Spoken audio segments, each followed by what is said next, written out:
Let's get this going. So, all kinds of shit, man. Let's start with this. So, somebody ordered a $360 jar of triage oil, and I wrapped that bitch so good. But they must have thrown that thing on a fucking airplane, and the goddamn altitude cracked the jar. And by the time it got to the guy, he said it was tiny little piece of glass. It was totally fucking destroyed. That's what he said. So I refunded him $360. And then I thought, you know what?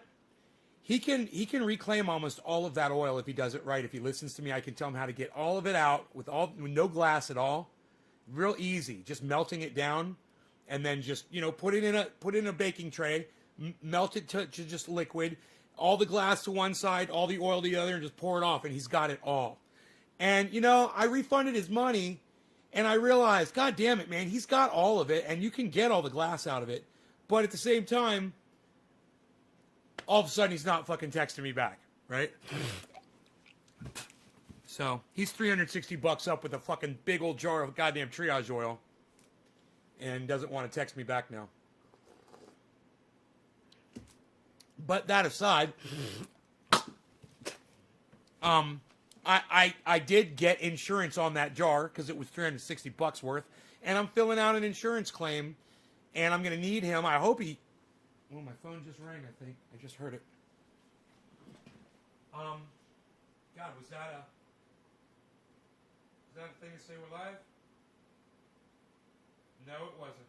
Wait, garbage. Yeah, it is. Oh, good. Yes. We're getting notifications. Excellent.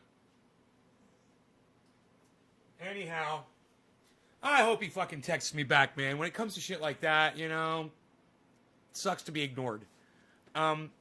So, I went out today in my Roxer, and I was working on the roof, and I got it all battened down really good, so I decided to take it for a spin.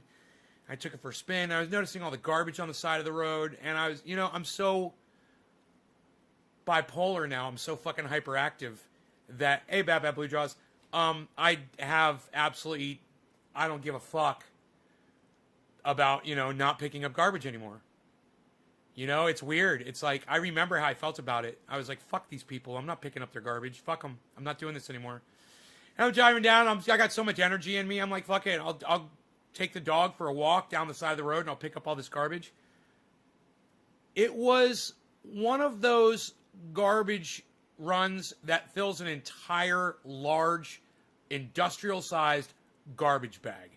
That's how much garbage these cunts have let fly out of the beds of their pickup trucks and have literally just thrown out of their vehicles like full bags of garbage on the side of the road. And the things that people throw the fuck away, I'm just like, what is this? Is this human shit wrapped in a plastic bag? What the fuck is this? Who lives like this? I'm trying to figure out what the fuck these morons are doing.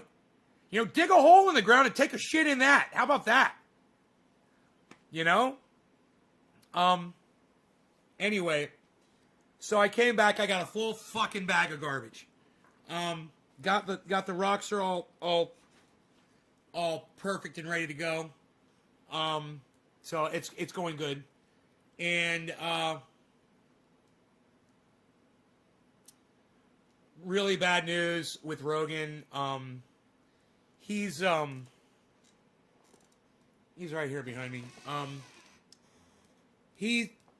Fuck, dude, I don't even know where to start. Hey, Melissa.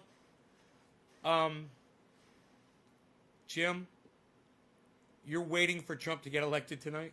That's funny. What, is today that day that it was supposed to, that Q was talking about? Yep, March 4th. Oh, yeah, March 4th. Oh, Q. Q says Donald Trump's going to become president tonight, guys. Isn't that going to be interesting? So anyway, fuck Q. Fucking Q balls and flatheads. So, the UPS guy has been giving my dog cookies. Little doggy biscuits whenever he shows up. And he's trained my dog to chase cars now. So if he hears a car going down the road, it sounds like a goddamn UPS truck, he goes after it. He thinks he's going to get cookies. So that's got me fucking mad as fuck. You know, they should know better. These guys shouldn't give the cookies from the trucks. They should come out of the truck and give it to them from outside the vehicle after the truck is stopped and the engine is off. They're trained to hear that noise. So, more than that with the dog. I took him over to my neighbor's house. Well, you know, he got away from me today. And I had to get on the quad and chase him, and I chased him down, and I got him right when he got to my neighbor's property, and I was right there on top of him, you know. And my neighbors were there, and they were like, hey, what's going on? I was like, you mind if the dog runs around? They're like, no, let him run around. Their daughter was there with her dog. And she's got a Scottish Terrier. And they had the dog inside the house. And I said, you know, the dog was there at the screen wanting to come out. I was like, they're kind of concerned because Rogan's a pit bull. And they're like, you know, we're afraid the dog's... I was like, Rogan's never bit a dog before. He's really sweet. He gets along with every dog. I go, is your dog sweet and friendly? And they go, oh, yeah. Bullshit! The dog's fucking aggressive as fuck, and they knew it. You know? So, Rogan was 20 feet away. They let their dog outside, and their dog went running up to Rogan aggressively. You know? And Rogan's like, whoa, you know, and the dog growls at Rogan, and Rogan growls back. And then, as soon as Rogan growled at the Scottish Terrier, it got scared, turned around, tried to run away from Rogan. And Rogan and the other two dogs that were with him, the labs, they start chasing after the Scottish Terrier towards me. And I was just going to grab Rogan by the collar and hold him so he could get used to this dog. And she fucking picks that dog up right in front of Rogan. And Rogan was about 3-4 feet away. And she picked the dog up off the ground, and she picked the dog up so fast that the dog screamed. And went, ah! Like my dog had bitten it. You know? And I said, right when she did that, I said, that dog just thought my dog was biting it. It was so scared of my dog. And she's like, yeah, you know, pit bulls, and I don't know. I was like, well, your dog's aggressive. You know, I asked her if the dog was friendly, and she said yes. That was bullshit. You know, she fucking looked me right in the eye, and she fucking lied to me. So, yeah, that happened. But even worse than that, Rogan's hair on the back of his neck stood straight up, and he wanted to kill that dog. And he was in kill mode. And he's never been like that with another dog ever. So this changes everything. Now he's dangerous, and he's changed within a week or two. He's chasing cars, and he's become aggressive towards other animals. Time to get a trainer, right? He is dangerous. He used to be so sweet and so easy. And because of this one incident, he has completely turned into an aggressive dog.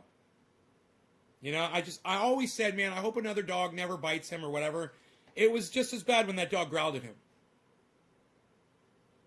You know, he perceived that as an attack. And now he wants to kill that fucking dog. And I told her, I said, let these two dogs get to know each other. And she wouldn't. She wouldn't let her dog near mine. And I said, you've got to. I said, my dog gets away sometime. It happens. And your dog's going to be out here. He's going to kill that dog in 3 seconds. He's going to kill that dog, and he's going to rip it to shreds. And it's going to be really bad and really bloody. And I won't be able to stop it.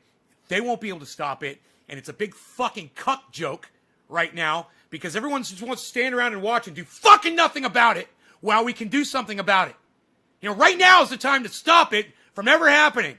You know, a stitch in time saves your fucking Scottish Terrier from being fucking pulp on the goddamn street. And that's what's going to fucking happen. And then they're going to come after me because I've got a deadly dog. You know, I know these dogs have to get to know each other. I know dogs. You can't just keep them separated. They're going to fucking cross paths one day or the other. It's going to fucking happen. You know, their dogs come over here all the time. One day that Scottish Terrier is going to come with them. You know?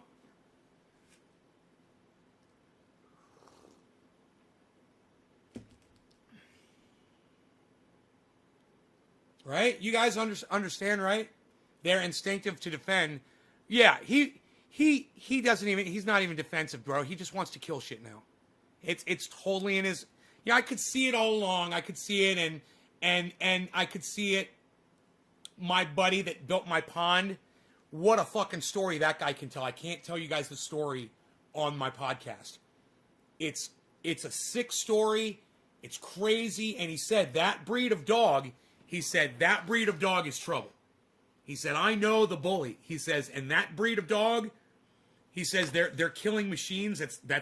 He says there's nothing that you can ever do to change that inside that dog's brain. He told me that. He said it's gonna grow up to become a killing machine.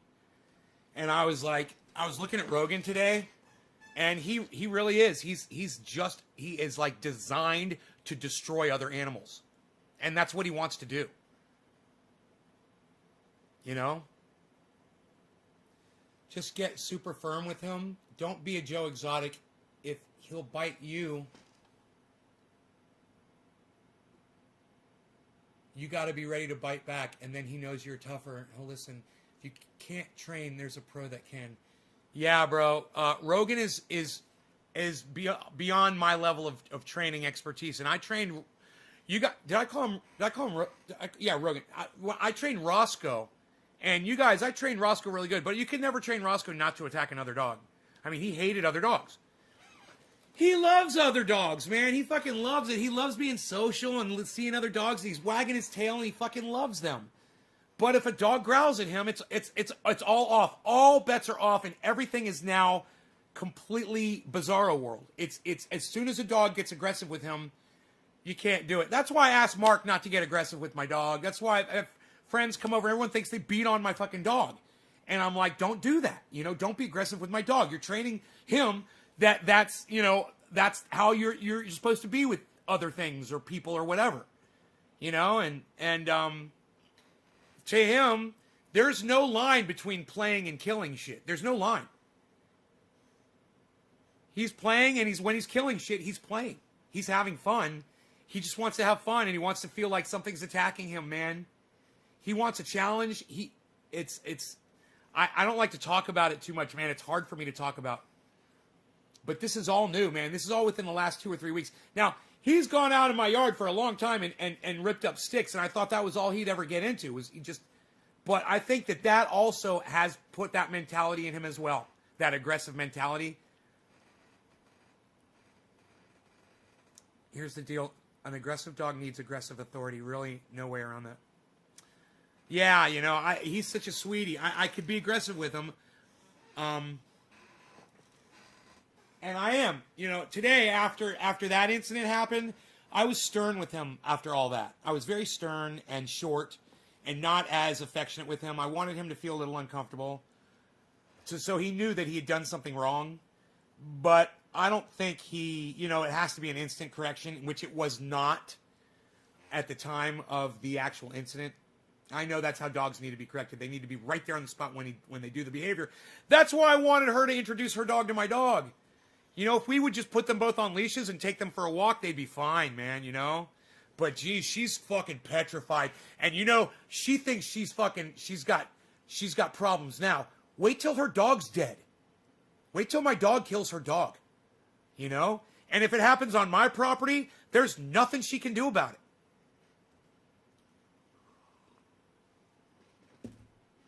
You know, except, you know, she could call and could come kill my dog, which probably they would do that. But that's it.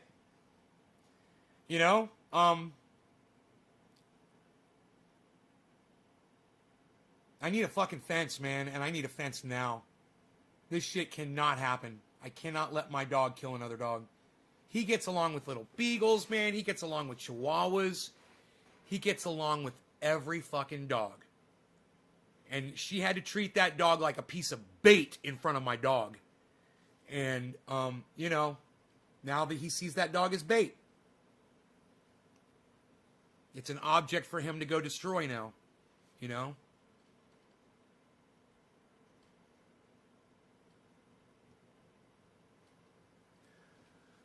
I had walked with my dog. Don't tell me my dog needs fucking exercise, Lisa, all right? I walked my dog fucking 3 or 4 miles today, all right?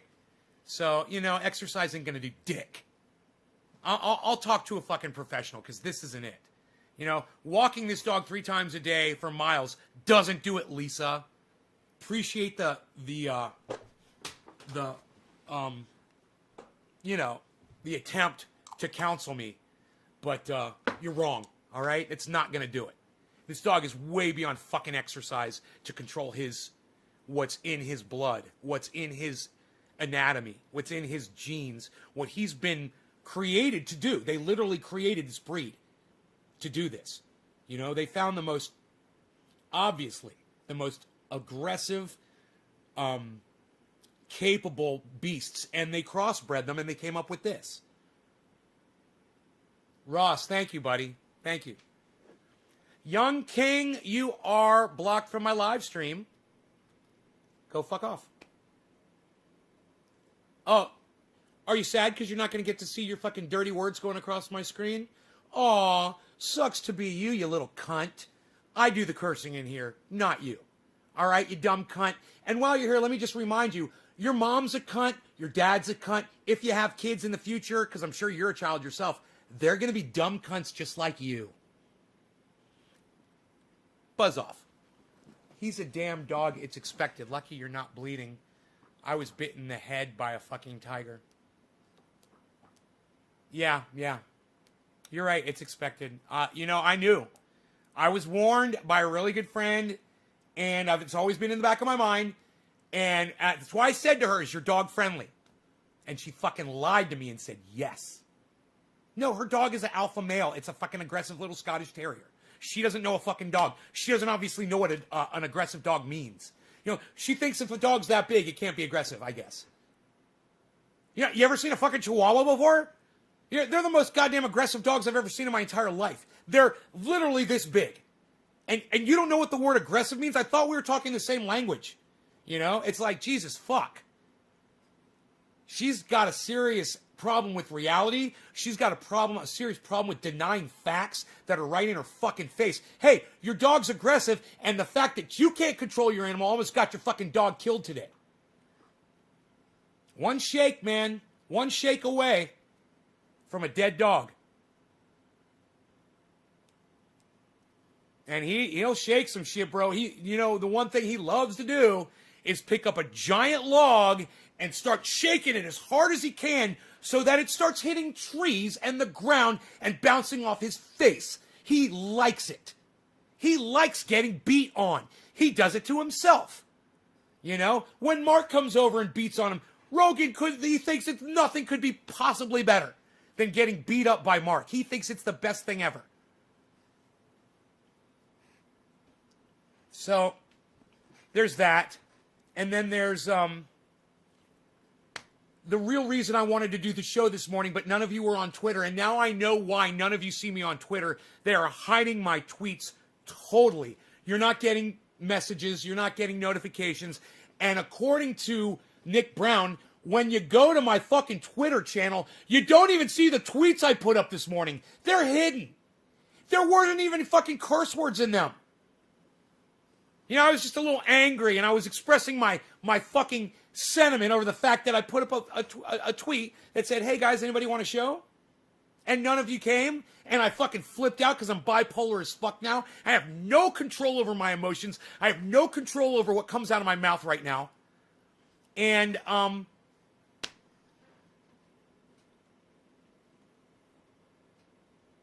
I lost my shit, man. I'm gonna keep losing my shit as long as I feel good like this. I can't stop. I feel like Trendy Nay all over again, man. Like Trendy Nay got reborn.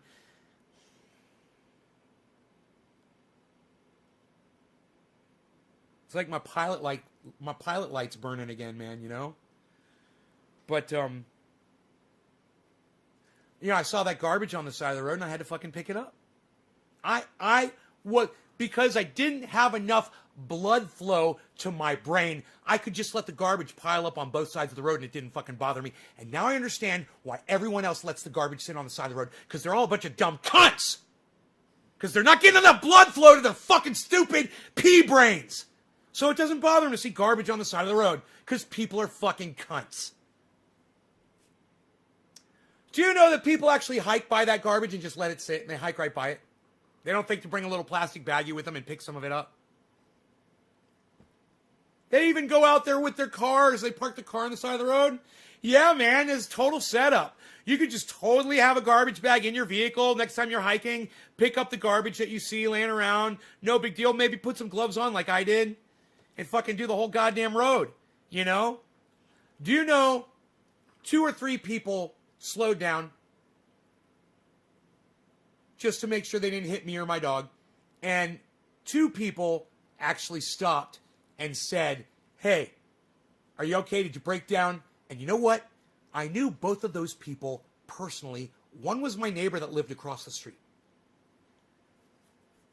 You know, strangers just won't stop. They see you walking a dog, picking up garbage on the side of the road, and you know, you get a wave every once in a while. But hey, how about slowing down, rolling your window down and saying, hey man, I see you're picking up garbage, man. Thank you for doing that. You know, I've seen that on the side of the road, and I thought I would do that at some point, and oh, I'm just so glad that you did it. Yeah, you're a dumb cunt. Fuck you. Thank you. But at least the sentiment would be nice, you know? Maybe encourage me to keep doing it, you know? Hey, but you guys don't give a fuck whether I'm picking up the garbage or not, do ya? That's why you don't thank me for it, because you don't give a fuck. You fucking low blood circulation cunts.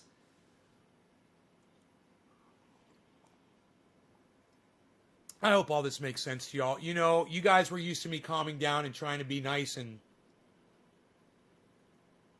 now I got this increased blood flow, bro. I'm telling you, I can feel it all over my body. It's not just in my brain. It's everything, man. I mean, I have more energy. I have more physicality. I have more balance. I have less pain in my body. And let me tell you one other fucking thing. While I do have less pain in my body, every single piece of garbage that I bent over to pick up hurt me physically today. Because I've got a sore neck because I slept on it weird. It's been going on a lot lately. I don't know what the fuck. But I still pick up that garbage, even though it fucking hurts me to do it. I still went out there and fucking did it. You know? And boy, oh boy, if I could just ruin the motherfuckers that take full bags of garbage and just throw them on the side of the road. Boy, if I could just ruin them. You know? Physically. Ruin them. So that they're no good anymore. Break them. That would make me whole again. That would make me happy. I can't even explain to you that people literally put bags of shit on the side of the road, and I don't understand what the fuck is going on inside their meth fucking riddled brains. I'm like, dude, are you really shitting in a bag? I mean, what is this? I mean, I'm not going to look and see, but what the fuck is this? Is this your fucking toilet?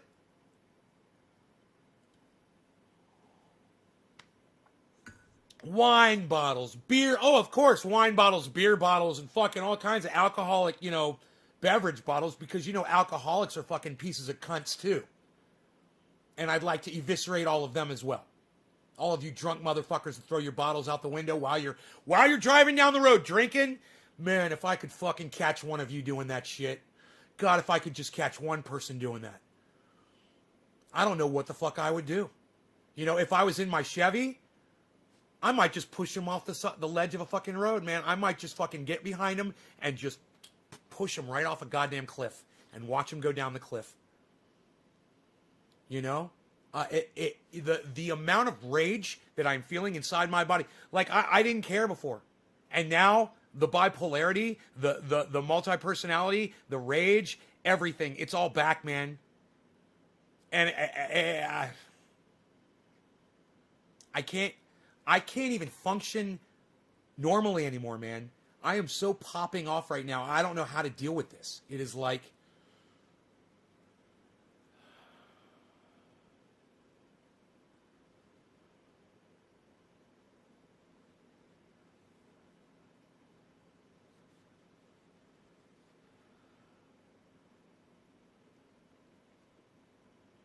I'm afraid for everybody, man, myself included.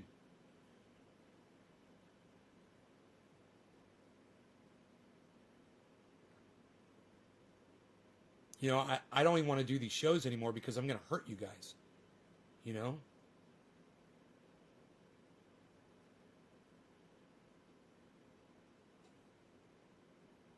Fuck the naysayers. Just keep doing what you do. I do it all the time. Clean others' crap. Do you really, J-Man? Thank you for doing that, buddy. Thank you for your service. Now, that's true service. You know, you want to thank somebody for going across the ocean, taking a gun and shooting somebody and say thank you for your service? No. That's not service. That's war. And that's wrong. Find somebody who's picking up garbage on the road. You want to really freak them out? Slow down, stop, roll your window down, and say, thank you for your service to the planet. Now that's fucking service. You know, and all of you veterans out there, ex-veterans or people in the Army or Marines or whatever the fuck that are watching this, fuck you. You're nothing. Okay, what you did was nothing. You want to impress me? Go pick up some fucking garbage. Seriously. Do something good. You know, being and killing people and being fucking Tulsi Gabbard and thinking that, you know, you're going to be Miss fucking Wonder Woman, going over and putting on your little military thing and firing your stupid guns and shooting innocent people and taking their land and taking their oil and coming over here and having people thank you for it. You know, you guys are fucking cunts. All right? You're dumb, warmongering cunts. And you thought it was a good idea to go to war. You're a dumb cunt, just like Tulsi Gabbard. Suck my dick. I did more for this planet than you've ever fucking done in one day today when I picked up 1 mile of garbage on the highway. Thank me for my fucking service. Ross Robertson, usually I scream at people that say shit like that to me, but thank you, man. Thank you. I don't want to be mean to you guys. I have a hard time. I'm misperceiving reality, man. This is me when I'm bipolar, man.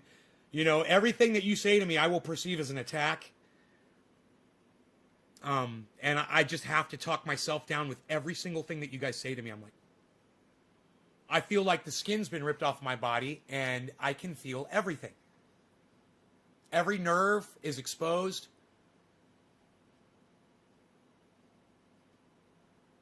I always clean up my local river, and I've instilled this in my son. Luke, you're an awesome father. Thank you for doing that. Thank you for your service, Nate. You're welcome. J-Man, thank you for saying that. It's amazing just something like that, what it can do for me. It's just somebody in my audience giving me a little credit, giving me a little recognition. Thank you, man. Thank you for that. You know, usually when I go into a podcast, Graham's or Jimmy's, you know, the first thing I usually do, I go and I say hello to everybody, and then I say, I love these people. I usually put a heart. I say, I love you. I love this. I'll do a fucking super chat or whatever. I don't expect that from any of you at all. And it's not because you don't think you have money, but I just don't expect, I don't want the fucking super chats, and I don't want your fucking money. I'm a fucking millionaire. Trust me, I don't need your fucking change. So keep it to yourselves. But at the same time, you know, for you to take a moment to say something nice to me, it goes a long way. And I need your support, man. You know, this morning was a cry for help. And now I realize you couldn't hear my cries. Because thanks to Nick Brown, he fucking cleared my brain and made me remember that I am totally hidden on Twitter. What am I expecting? You guys, let's say you go to my Twitter account. You're not even going to see my fucking tweets, man. You know? They hide them. They literally hide them. And boy, oh boy, if I could find that motherfucker. You know, like that shit lips bitch. Oh boy, shit lips better hope that him and I never meet each other in person. Because I will gladly go to fucking prison over that motherfucker. And I know those are some harsh fucking words. But hey man, he's famous. So you talk all the shit you want about famous people. People come into my podcast and do it every day. I'm internet famous, so y'all can get away with it. I'm a public figure, and you guys can talk as much shit about me. You can come in here and say you want me to die, and I'm used to it, and I know, and blah, blah, blah, blah, blah. I'm a public figure, and ha, ha, ha, you're not. I get it. Shit lips. You better fucking hope I never meet you in person. Because I'm a psycho, man. I'm fucking psychotic now. And, man, the Kraken has been released. That's all I got to say. Oh, now, so we covered all that. Now, That wasn't what the show was going to be about. No, no, no. It wasn't going to be about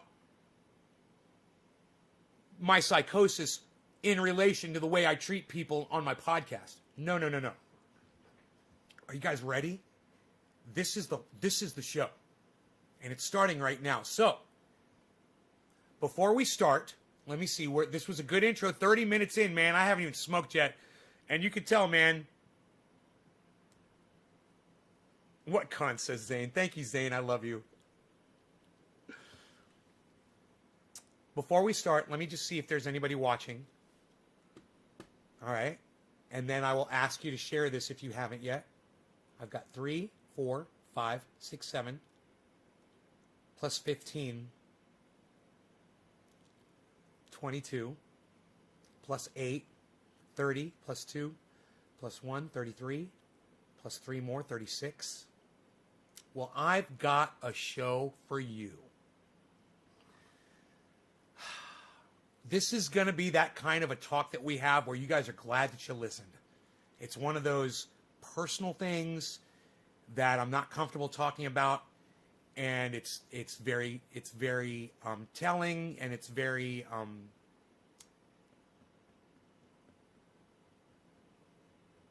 intriguing. Okay, so the last 2 weeks,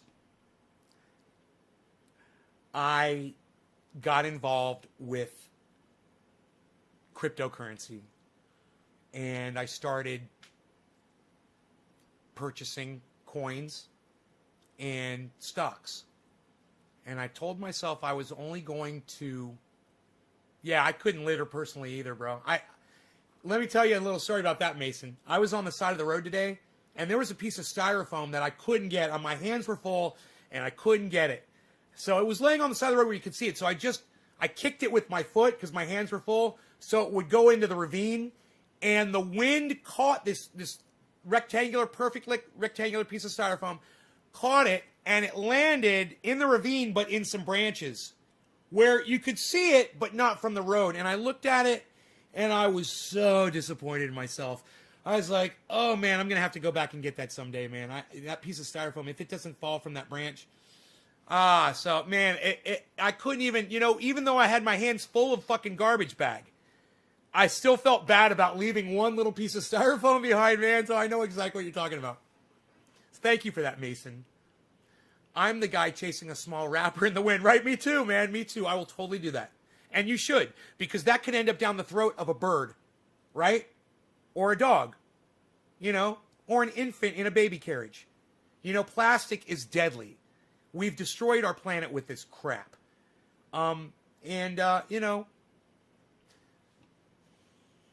When the sun starts burning the surface of the earth and there's no longer humans on here, it's going to burn all the plastic away too. So I'm thankful for that. There will one day, actually it won't be a day, but at some point in time, not even time, but at some point,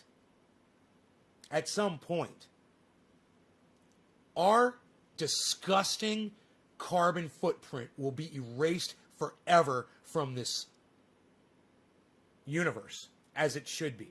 We are a blot on the clean paper that this universe was.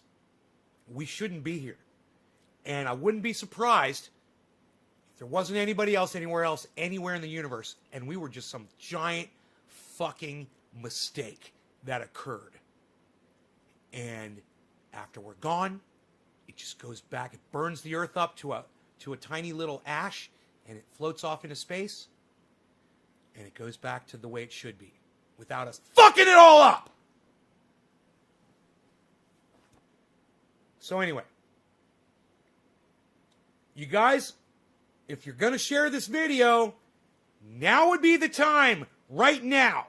Now's the time to share it. Now's when I'm going to start this talk, and it's going to be riveting. I promise you that.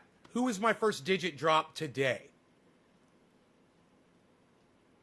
Megsy. I haven't seen you forever, Megsy.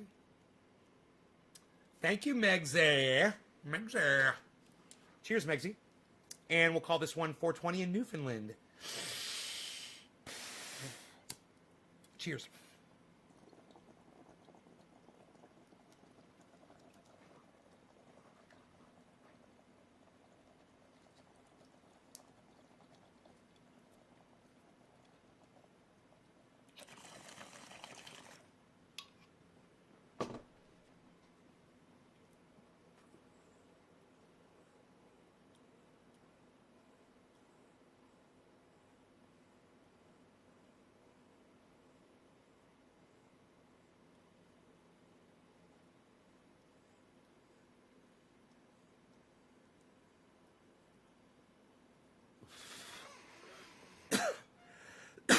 So, I started in crypto and stocks. It was, the 16th, 17th, something like that, February. And I said, I'm only going to withdraw the amount of money. You guys have all heard this story, but it's going to get way intense. I'm only going to withdraw the amount of money that I hear you're only supposed to take out if you want to get into this sort of thing. And I did a little research, and what people were saying was anywhere from 15 to 25%, 10 to 25% of your total liquidity should go in. That way, if you lose everything, you still have 75% of your liquidity left to cover taxes and expenses and everything. Mac Hart, thank you, and I loved your video. Thank you so much for putting that video up. Loved it. Loved it. More of that. Thank you. More of that, please. And if you want financial compensation for those videos, Mac Hart, let me know. Let me know how much you want. She's made a channel. It's called, I believe it's called Clippings from the Garden. Check out the channel, guys. I shared it on Twitter. I know you guys can't see it on Twitter. Mac Hard is visible on Twitter, though. So look for Mac Hard. It's MACHARDE. It's all one word. She's hard to find, too. She's hidden as well. You have to type in almost her entire name before it comes up. MACHARDE. So, yeah, 7% to hedge is good, right? So, I had that figure 25% in my mind. Because I'm a drug addict. I'm an addict. They don't just call you a drug addict. When you go away to rehab, which I did, I was in rehab for, I think, close to a year. It was like 9 months or something like that. It was a very long time. I was in drug rehab. You guys might not know that about me, but we can have that discussion another day. And when I was in rehab, I learned that addiction goes, it can be applied to almost anything. Joe Rogan does a really good discussion about it. He talks about cheeseburgers. He's like, you can be addicted to cheeseburgers. They can ruin you. You could die. If you're addicted to McDonald's, you can fucking die. And he's right. You can be addicted to going outside and picking up garbage. What a fantastic addiction. It can be dangerous. You can get hit by a car. You have to be careful. When you hear cars coming, man, you know what? I made a mistake today. There was a car coming around the corner, and I was working on my Jeep. And I was off the road. I was safe. But it was a curve. And at one point, when the car came around the curve, his car was pointed right at me. And then he just had to take the turn and then, But there was nothing to stop him from hitting me except for him doing this with the steering wheel. And I thought, God damn it, man. I was standing there with my dog, and I didn't even realize it till after he went by me because I looked right at him. I thought, man, he could have been getting a text. He could have been smoking a cigarette, dropped the cigarette. This has happened before to somebody I knew. Dropped the cigarette on the floor of their car and looked down to try to pick it up. And to all you people that smoke cigarettes, fuck you! I fucking hate you all! Suck my dick! I fucking hate you! I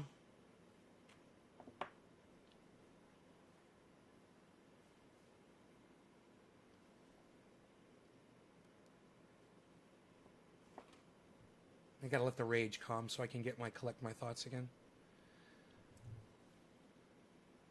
And I thought, man, I literally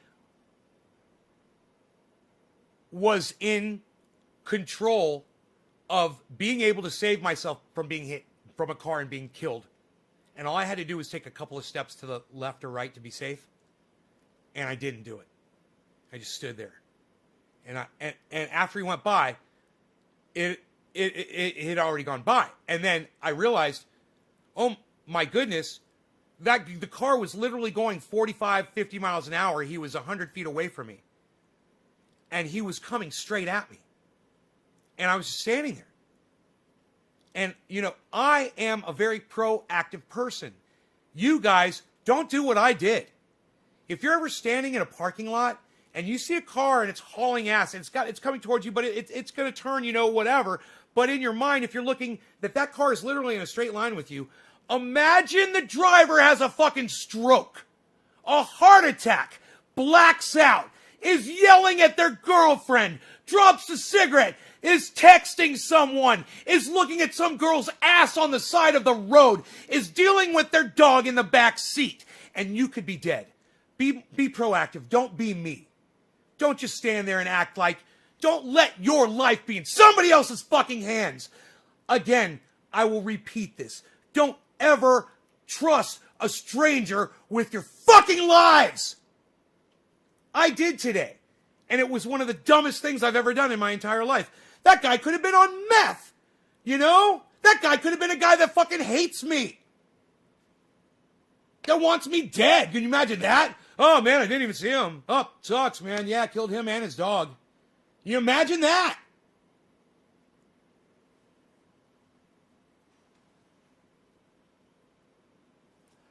All I'm saying is, don't be me. The way I was standing there watching a car come straight at me at 45, 50 miles an hour around a turn and thinking that I was okay because there was a human being at the wheel. Human beings are the ones that leave their feces on the sides of the road for other people to pick up. People are garbage. They're no better than the garbage I was picking up on the sides of the road today.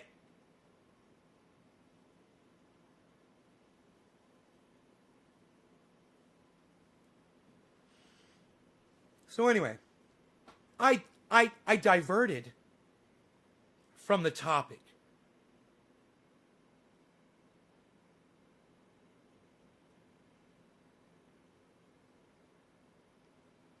So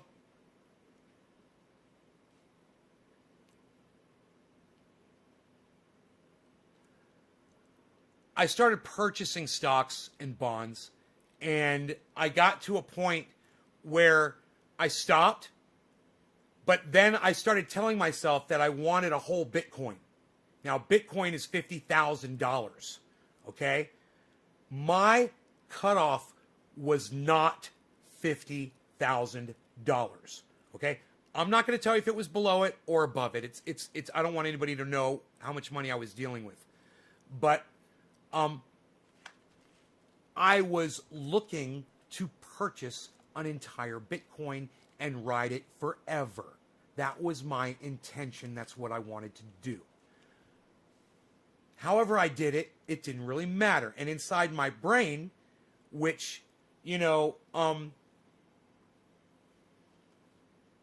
it didn't have really good blood flow. I wasn't taking my blood pressure medication, and I had very high blood pressure. And, you know, what that means is that your brain doesn't work normally, okay? Now, for me and for y'all, it was actually a pleasant thing. You know, the last month or so has been very I know I've blown up here and there, but it was always for a good reason, and it was very, very well controlled, used for entertainment purposes only. And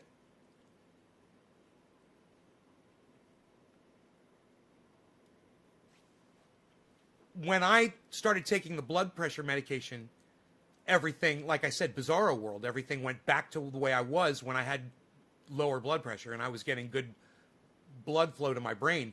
But when I'm getting good blood flow to my brain is going on overdrive. And as you can see right now, I can't even fucking talk. You know, it makes me crazy right now when I hear myself trying to talk right now because I can't even say the fucking words. It drives my sister crazy too when I'm talking to her.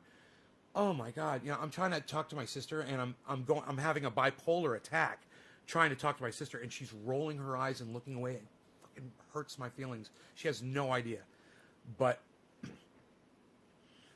So I'm going through these multiple personality, bipolar, and anybody out there that tells you bipolarity is bullshit, suck my dick. You know what? Your mom can eat my fucking taint. Fuck your whole family. Okay? That's how I feel about you. It's a thing. I'm diagnosed. I've suffered from it my whole life. It's ruined my fucking life, but it's made my life beautiful and amazing. And, you know, it's a love-hate thing, and it's like, most people like me die when they're fucking 26, 27 years old. You know? But I was too smart for that. I got saved just about that time, man. That's how old I was. I was addicted to crack. I was addicted to cocaine.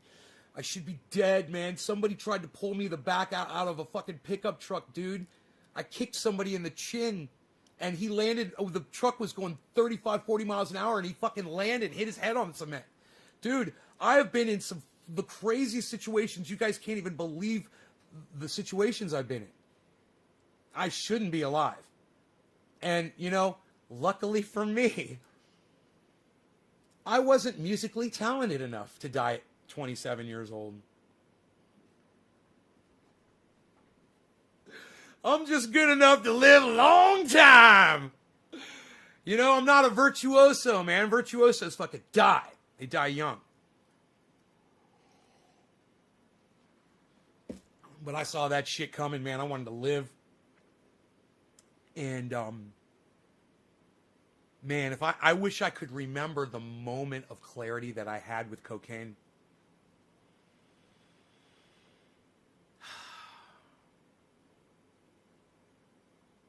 I could sit here and try to think about it, but, you know, I was hiding under a stairway. That's what it was. That was the moment of clarity. That was the moment. That was what you would want to call hitting bottom and realizing that you've had enough and you can't take it anymore and you don't want to die and you're willing to do anything to feel better. And I was willing to quit snorting cocaine. And what happened was the police were looking for me, and somebody called me on the phone and said, the cops are here. They're coming up. And they're looking for you. And I hung up the phone, and because I was in a 3-story apartment complex at the 3rd floor. And I don't even remember where I lived, you guys. I don't even remember where this apartment is. This crazy? If I thought about it, it'd probably come to me. But anyway, I don't want to think about it. I ran down the stairs, and I got to the 2nd floor, and I saw the police. And there were 2, 3 of them. I think there were 3. They were uniformed police officers. And they weren't really in a hurry. They were just walking down the sidewalk. And I just came down the stairs, and I got underneath them because they were apartment stairs that had space underneath them. And I got back, and I crouched down against the back. I remember this. There is a pillar underneath there, and I got right against the pillar. And luckily, I was wearing a gray-colored shirt. I was wearing a light gray. I never wore black back then. It wasn't really my thing. You know, I had a like a athletic gray shirt on and blue jeans, and I shrunk down, and I remember I crouched down, and I put my knees and my butt down to the ground, and I crouched all the way down. I had long hair back then too, you know. And I was worried they were going to see my hair. And I remember I went like that with my hair, and I flipped it over. And right when I flipped it over, I looked over, and I made fucking eye contact with one of the fucking police officers as they were coming up the stairs to go to my apartment to arrest me. We fucking locked eyes, and they walked up. And that fucking one of them police officers knew I was under there, and he let me fucking get away. You know? As soon as they went up the stairs, I waited, And I started walking, and I was walking, and I heard them start knocking on my knock, knock, knock. And I just walked, and I remember I walked behind the apartment complex. Which apartments were those? That's right. I remember where the apartments were because I walked to the manager's office. And she was a really good friend of mine. I was trying to get with her, you know? And I was really, really sweet to her, and I'd invite her out to see my band play and you know, all kinds of shit. And I went right into the manager's office. And she goes, "Hey, what's going on?" I go, "The police are here looking for me." I said, "Kid, do you mind if I just sit here for a minute?" And she said, "No, go right ahead." And she let me. I sat in her office, and the police left. I was so fucking scared. And I went from there, I went to my guitar player's house. Long story short, oh man, that was a hell of a fucking side. I didn't mean to go on that little side story. That was the moment of fucking clarity when I was under those stairs and that police officer let me, you know, he let me go, basically. And be a cop that day instead of being a bro, you know, he would have just said, "There he is. He's under the stairs," and they would have taken me to jail.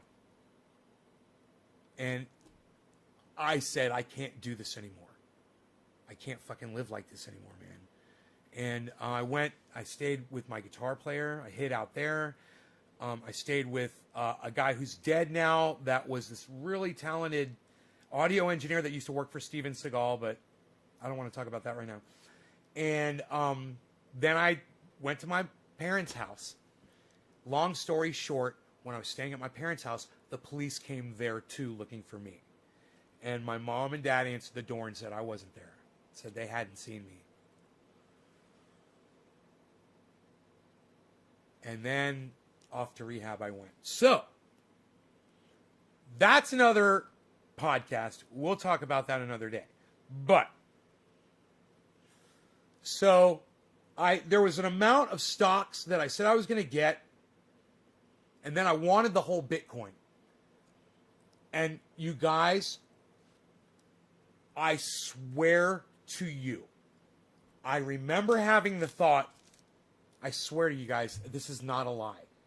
I remember having the thought that I wanted a whole Bitcoin. But man, when I saw what I did to my fucking bank account, I realized I had spent so much fucking money that I did not mean to spend.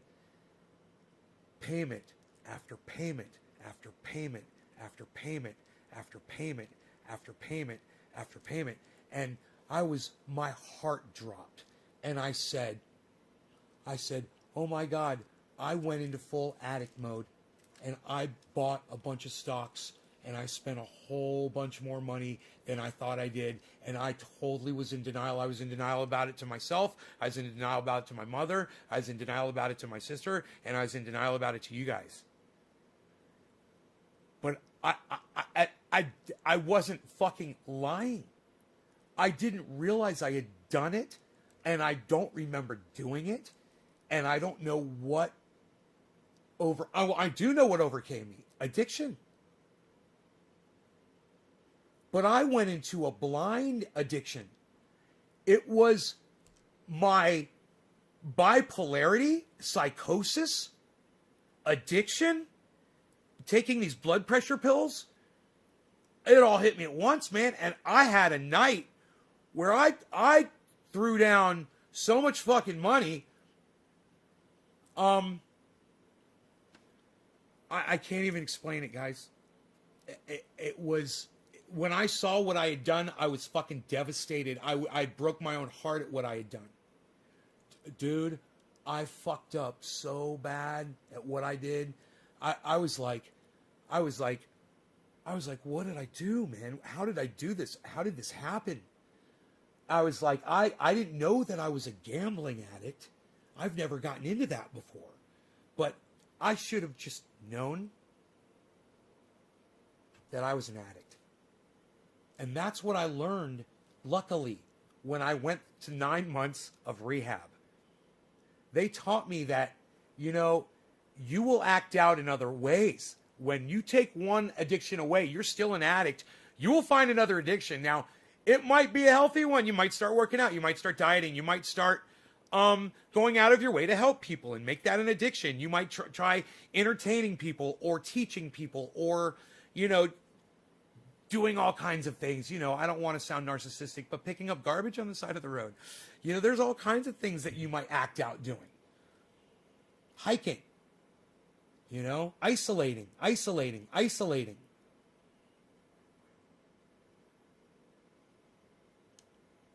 And I have no one to blame but myself. And there's light at the end of the tunnel here, guys, and there's really good news. So, here's what it is. The first thing is, there were a whole bunch of other transactions that didn't go through. When I first looked at them, it looked really bad. It looked so bad. You guys, thousands and thousands and thousands and thousands and thousands of dollars. It was pretty bad. What I realized was a lot of those were returned fees because I guess I was trying like drunk. Yeah, I was like drunk, bro. It was like I was drunk.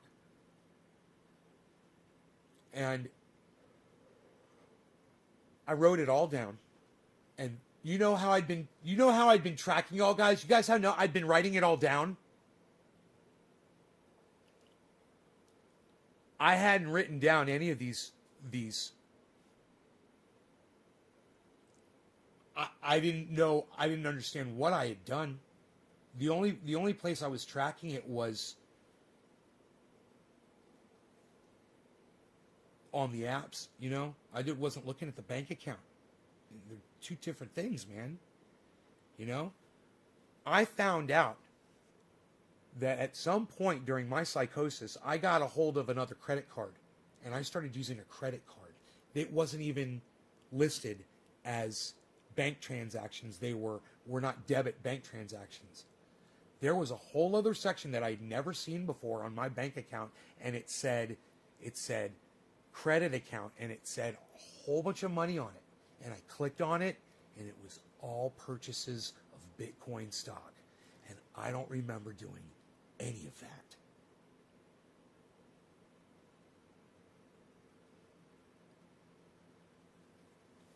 Hey, Robert Mulligan, what's up, brother? How are you, man? Dude, you should go back and watch this episode, man. I think you're really going to dig it. So anyway, thanks so much. Have a great night, everybody. Bye. No, I'm just joking.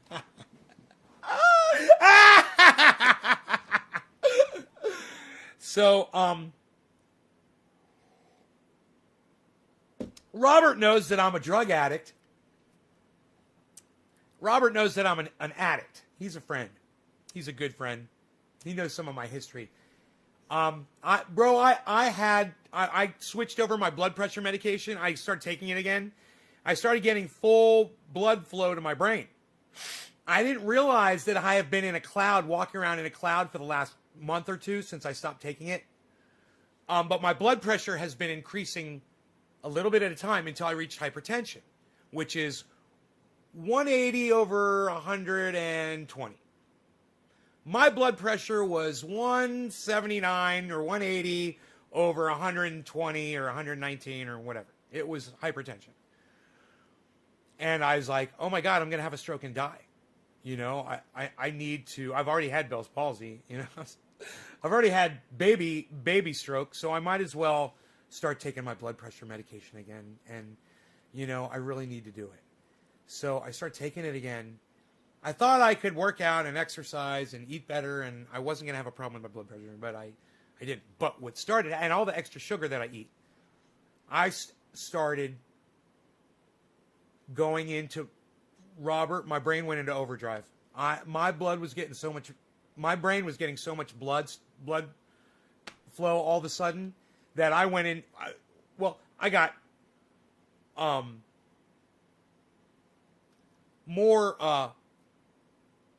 aware, you know, more awake. more stimulated by everything, more affected by everything, and more bipolar, more psychosis, more multi-personality, and I'm back, bro. It's like trendy Nay from 2 months ago, or maybe even 6 months ago is back, like on steroids. And at the moment, brother, this is the craziest thing. At the moment that I guess my brain started getting that blood flow, I had some kind of an addict relapse with the cryptocurrency. And bro, I spent this crazy amount of money on Bitcoin, and I didn't know that I did it. I didn't remember doing it. And this morning, it had been, I wrote the dates down, man. I could tell you guys. It had been, you could hear the excitement in my voice. It's this bipolarity, man. Let me take a bong rip. It had been several days since I had written down the amount of money that I was spending, that I was gaining or losing, all of that shit. And I thought, in my mind, I was making all of this money because my accounts were so high. I was looking at the accounts and I was like, fucking dude, I am the crypto king, bro. Dude, my picks are the best, bro. Look at my fucking accounts, dude. I'm so wealthy. And everybody else is just kind of whatever. They're putting along. And I just got there. I was telling you guys, I was bragging about, I got the stock market figured out like Pi, bro. Like the movie Pi, the black and white movie Pi, bro. I need to drill a hole in my head. I literally told you guys that on the live stream. I was like, I got to drill a hole in my head and relieve the pressure, bro. Just like the movie, bro. I was like, somebody's going to hand me a calculator and ask me to say, what's 9,672 times 10,623.57? I'm going to look at it and go, I don't know. I don't care. I'm just happy to not know any of that shit anymore. But I went from that, right, being able to understand numbers and all that shit, to not being able to even recognize what a fucking number is anymore. I can't do numbers anymore. I can't even look at numbers. Numbers don't make it. I call them lumbers. I can't even look at a number and tell you what fucking number it is anymore. You guys have been putting numbers. Seriously, you guys have been dropping digits. Oh, it was such a good idea. I came up with that idea when I had low blood flow to my brain, and I could recognize a number. I would see a number. My brain sees numbers and ignores them now, and I have to scroll back up, and I will. Don't worry, I'm going to scroll up. I'm bipolar as fuck. I will find your digits. We're going to do the digits. I just don't see them when you post them. Megsy, we did. Karen McDonald, we're gonna do it. Bong rip for 420. Cheers to you. Cheers. 1 means nothing, and lol ... 1 means nothing to me at all. The digits are 3, 5, and 7. Don't piss me off, Jay. I was loving on you before. Don't ruin our thing, man. We have this whole thing going. Oh, God, man. All right. Cheers, everybody.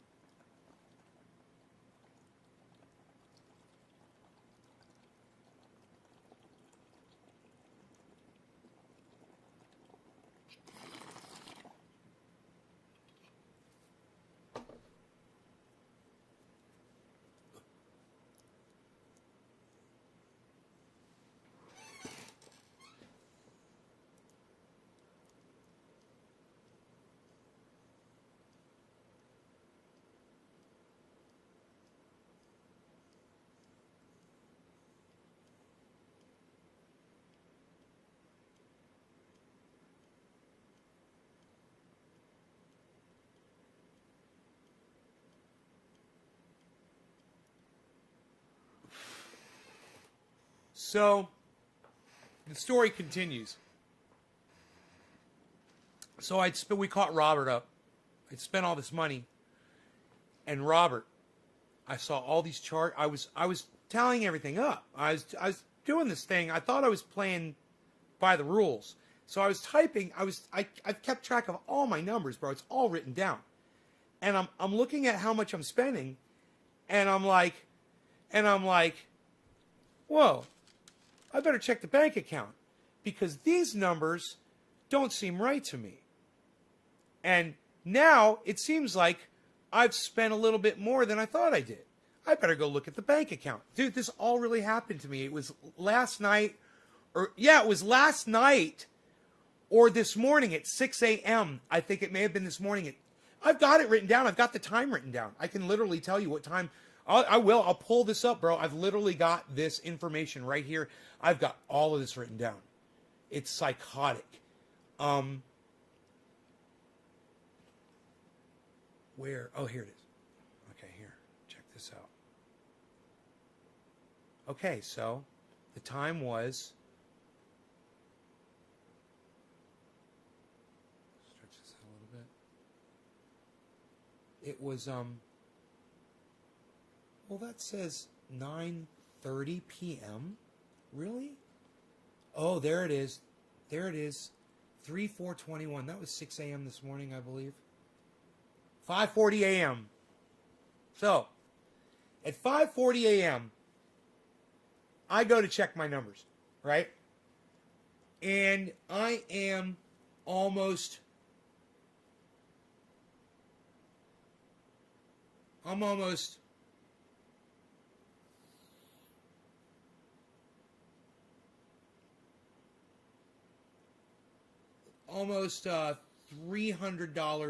$226,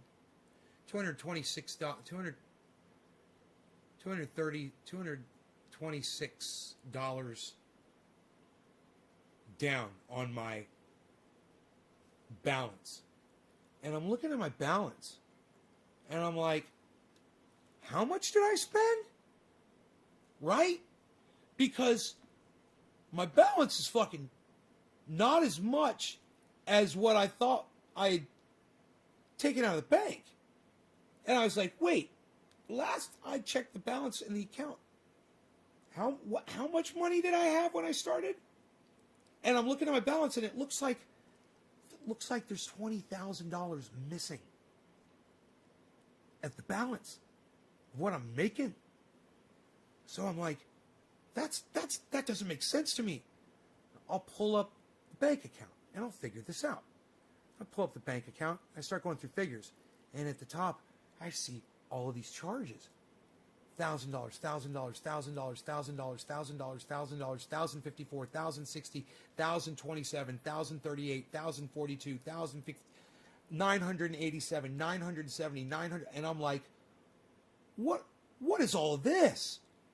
And I'm like, what did I do? What is going on here? And at the time, I can't remember any of it. This at 5:40 a.m. this morning. Okay, that's when this happened. It was March 4th. It was today. It was 5:40 this morning. It was 12 hours ago. I was sitting right here in this chair, and I was typing the numbers, and I was looking at them, and I was like, oh my God. I was like, I don't understand what I did. I was like, I must have done this. The first thing I thought was, is somebody ripping me off? I was like, and then I was like, no. I was like, I thought about the security involved in doing this. And I was like, absolutely not. That wasn't even a concern, right? So I almost immediately knew that I had done something that I didn't understand, right?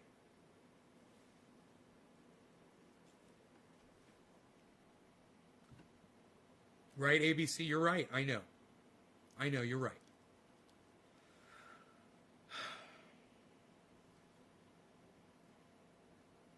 It's not about that, though, ABC. It's not about making the money. I'm a millionaire, bro. You know what I'm saying? You know what I'm saying when I say that? I'm a millionaire? You know what that means when I say that? That means I'm a millionaire. I literally am one of those people. I'm a millionaire. So, I don't give a fuck about making money off of this shit at all. It doesn't mean anything to me. That's not what this is about. See, you're a fucking addict just like me. You're thinking just like me. luckily, I talked to my sister yesterday. I don't know if I told you guys this yesterday. I said, I need to talk to somebody. I said, oh, right. I did say it on the live stream. Who remembers me saying, I need a psychotherapist, a psychologist, and a stockbroker, somebody who's all of those things. And I need help. And I need it quick. Something was going on, and I wasn't sure what. But I called my sister.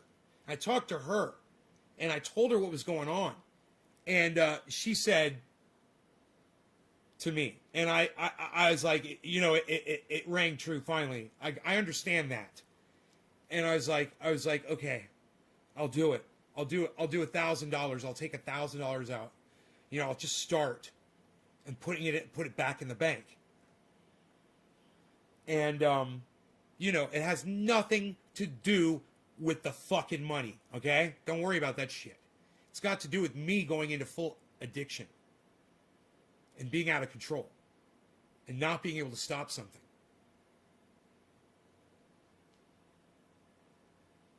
Cheers, J-Man. So, I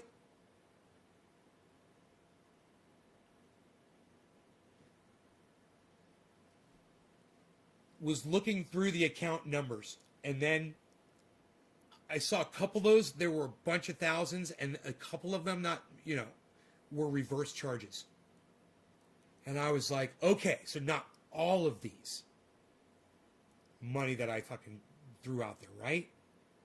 But then I saw this really big figure below in another account that I had never seen before on my bill ever.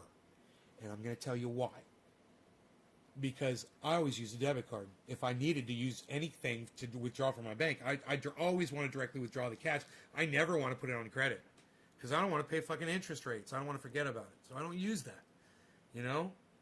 So I've got a credit card for my checking account, right? And unbeknownst to me, I had grabbed that credit card and I started buying Bitcoin. And I don't remember doing it. I don't remember where I was. I don't remember how I was doing it. But I was fucking doing it. And it was bad.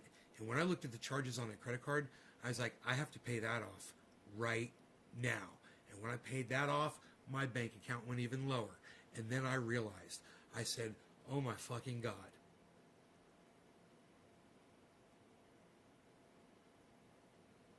And then I started moving money back in. I started learning how to do it. I was like, I got to take this money. I got to put it back into the fucking. I've got a problem. I'm a dirty fucking addict, and I've always known that I was, but I always try to stay addicted to healthy things like podcasting. Like picking up garbage on the side of the road, like walking with my doggy, like.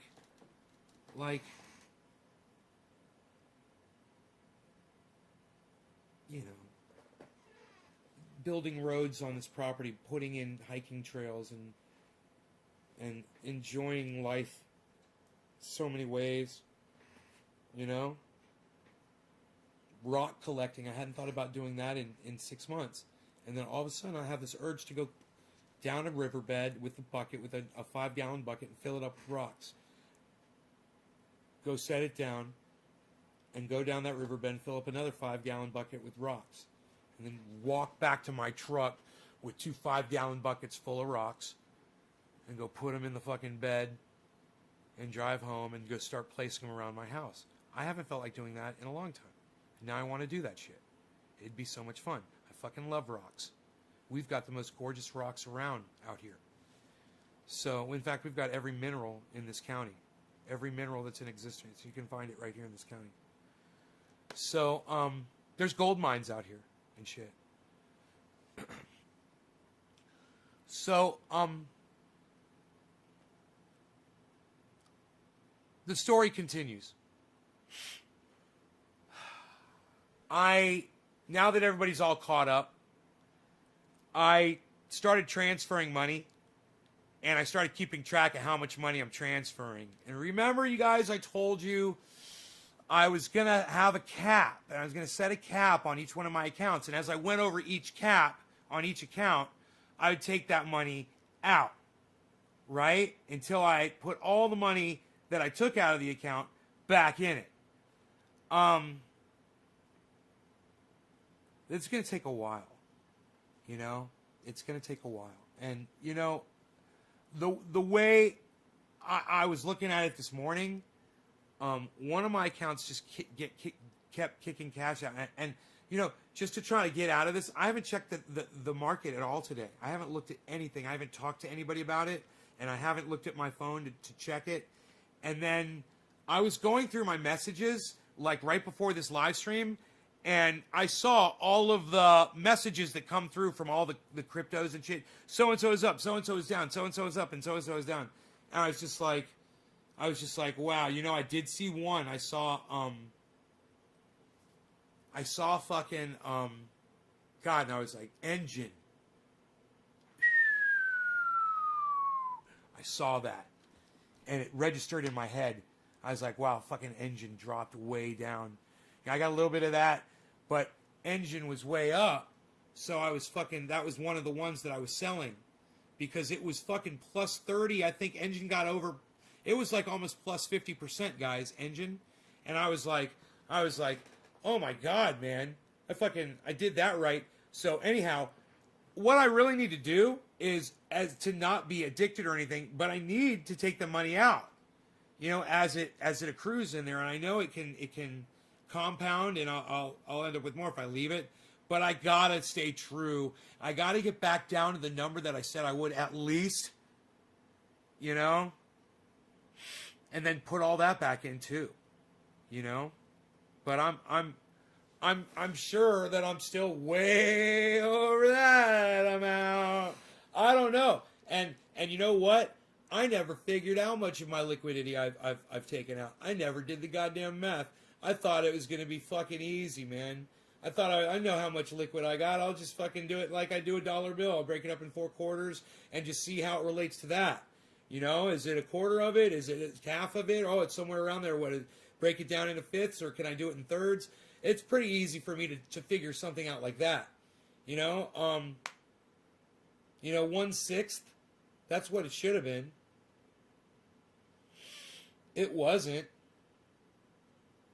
I'm sure of that. I'm not that fucking wealthy. And I was like, liquid, guys, liquid. Remember, I'm a millionaire, but I don't have that fucking liquid. So, hey, all you guys that are gonna kidnap me and shit, I can't. That I've got property and shit. I own real estate. That's where the majority of my millionaire is. It's in my real estate. Tied up in real estate. But I have a very fair amount of liquid. It's fair, and it was enough to get myself into addiction mode, you know, and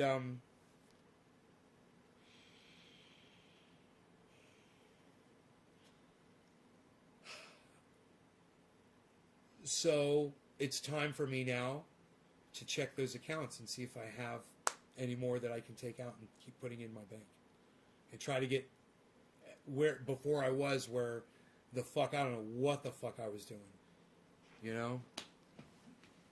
Oh, God.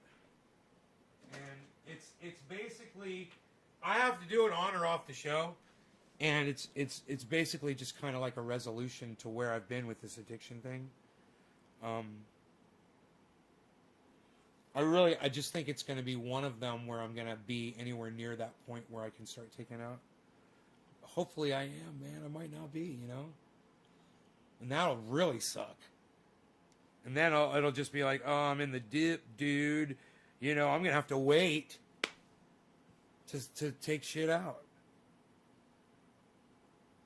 Because it completely defeats the purpose if I take stock out while it's not worth anything, you know? Ugh. Oh, God.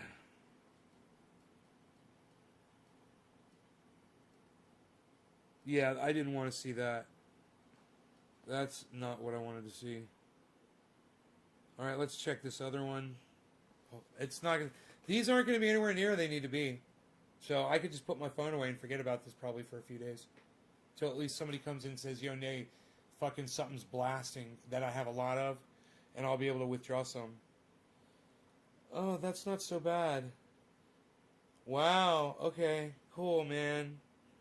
Alright, well, let's check the fucking stock ones, too. Oh, not that one. I don't need to look at that one. This one. Let's look at this one. I only have 4 accounts where they're that close to pulling out over my cap, you know? Okay, so one was down a couple $100 from the cap. But that was one that I was continually taking out. It kept going over the cap. It kept going over the cap. 1,000 over the cap. 1,000 over the cap. 1,000 over the cap. I was like, cool, man. I got a lot. Did really good, man. I got a lot out, and I wanted you guys to know that. I got a lot back in my bank, man. I've been working, you know. This one is okay. I have it up. Okay, it's up $100, right? No, it's not. Okay. This one is down like 400. So that's cool, man, because that's the slow climber. So we're good, man. I can put all the shit away, close my phone, and not fucking worry about it anymore, man, you know?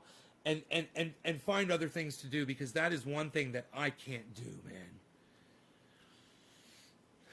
I can't do it. And you know, if I want to do it, I have to have all the money that I took out of my bank back in first before I start doing it. I absolutely will not do this. I refuse to. So, you know, I'm going to hit the cap on 3 of those or 4 of those pretty soon, man. Again. And I'll be drawing money out and drawing money out and drawing money out and just keeping them at those caps.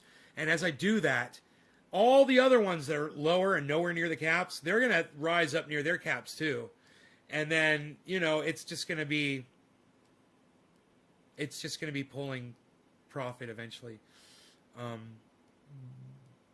But I won't be pulling my cash out of the bank. It has nothing to do with my money, and it has everything to do with the fact that I lost total control. Dude, I blacked out. I fucking blacked out. What?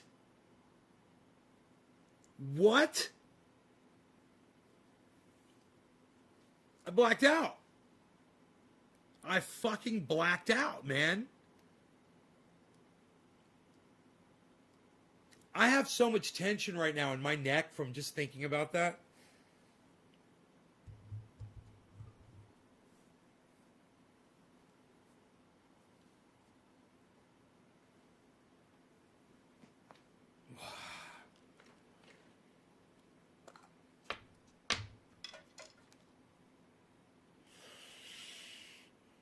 I'm going to my happy place.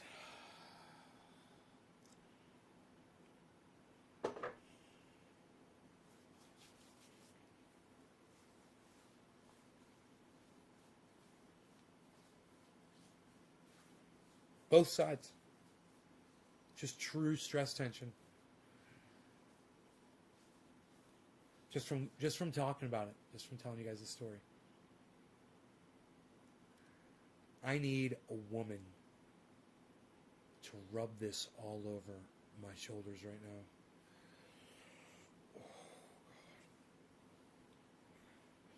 Oh, man. I'm a little sore from picking up garbage today, too. So anyway, I hope you guys liked that anecdote, that little anecdote that I just shared with you. And I hope that you guys consider accepting my greatest and most sincere apologies for my behavior this morning. I showed you guys the letter. I want you guys to see it again because I have to out myself I have to out myself for having this attitude. This is my bipolarity. This is psychosis, guys. But I wrote this letter, and I was so angry that I was going to leave this up with no sound. And I'll read it to you. and with my face, because I deserve this. I'm very shameful. I feel very shameful about this. But so accept my apologies before I read it to you. I'm sorry that I am doing this. I am having a problem, but I am sorry, guys. I am sorry. This is my responsibility, and I have to control this, no matter what, high blood pressure excuse or whatever. I'm obviously having an issue. This letter is part of the evidence. Here, let me put my face here where it's visible. It says, message to viewers, Dear Nay's Garden audience, I begged, I pleaded, I screamed, I asked nicely, and none of you decided to check my Twitter feed this morning. In my mind, all of you should be checking it throughout the day because it's where I post my innermost thoughts that are supposed to prime and inspire my audience for my podcast. But as it turns out, I've attracted the laziest, non-supportive, thankless audience who expects me 3 times a day and never feels it important enough to return the favor by downloading a simple free app like Twitter and supporting my channel by signing up for notifications. As much as I have put into this show and as little support as you give in return, God, I will be looking for a new format, a new audience, or maybe a new hobby altogether. You guys are fucking shameful. In addition, I should have been live hours ago, and not a single one of you thought to check Twitter. Enjoy the silence. I was going to run this for 2 hours with my mic muted and then kill the show. And I apologize. And I believe when I went live after, I believe my mic was still muted from when I was going to do it. I had it up on my screen, full screen. Dude, I was in full-on bipolar, addict, psychosis. I had just gone through finding out, that I had blacked out and gone into an addict mode and had... God, my neck feels so much better. Oh, my goodness gracious. Oh, yes. Oh, man, more of that, please. Wow. Oh, so much tension, man. So, I basically had a psychotic break, like a nervous breakdown. And while I was having the nervous breakdown, I wrote this and was going to go live in complete silence and just leave that. The show that I was going to do was going to be telling you about how I got addicted to gambling. And it happened in 2 weeks. And I was going to tell you this really heartfelt, crazy story and just be honest with you and just tell you the whole truth about what had happened over the last several days. And the best part about it is, I always keep it real with you guys. There's no holding back for me. As when I found out about it, I was going to come to you about it. I literally blacked out. I mean, that's not me trying to lie or anything. I was just as shocked as some of you probably are hearing the story. I gotta tell you, it's got to be one of the greatest uploads ever that I've ever done on any of my channels. This one right now. And what is it? It's March 4th, the evening show. We're going to go through 7/10. So it's the 7/10 March 4th show, 2021. Remember this date. I know being real and being honest is great. My audience digs it. I knew you guys were going to dig this. I feel sick in the pit of my stomach, but this was just something that I had disappointed myself on. But while I'm disappointed, I'm more like kind of shocked and perplexed because I don't remember doing it. But I'm scared. I'm scared. I'm scared. I can't remember at what point in my day where I sat there and rationalized with myself that it was going to be okay to take out as much money out of my bank account and put it in cryptocurrency as I did. And you know what?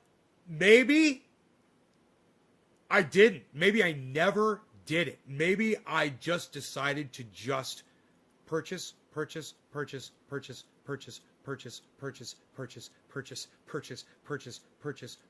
This isn't an exaggeration. These are all $1,000 purchase in one night.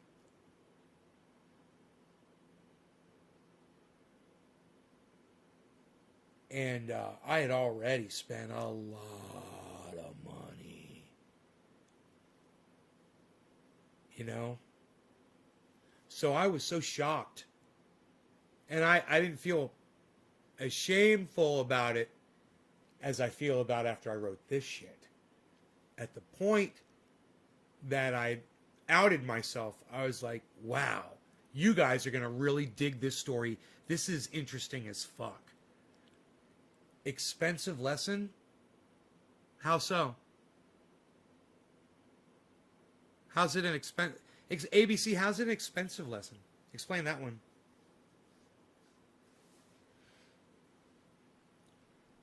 You guys realize what I'm doing, right? You guys realize that the money that I've already taken out, thousands and thousands of dollars, and put back in my bank, is all profit off of cryptocurrency over my caps, right? You realize that. I didn't take anything out that was under any of my caps. You guys realize that, right? It's not an expensive lesson. I'm making fucking money the whole time. A lot of money. A whole lot of money. I'm not going to cost myself money to teach myself a fucking lesson. I blacked out. I'm not going to punish myself financially. I'm not stupid. You know, I'm outing my addiction, but I'm not fucking stupid. You know?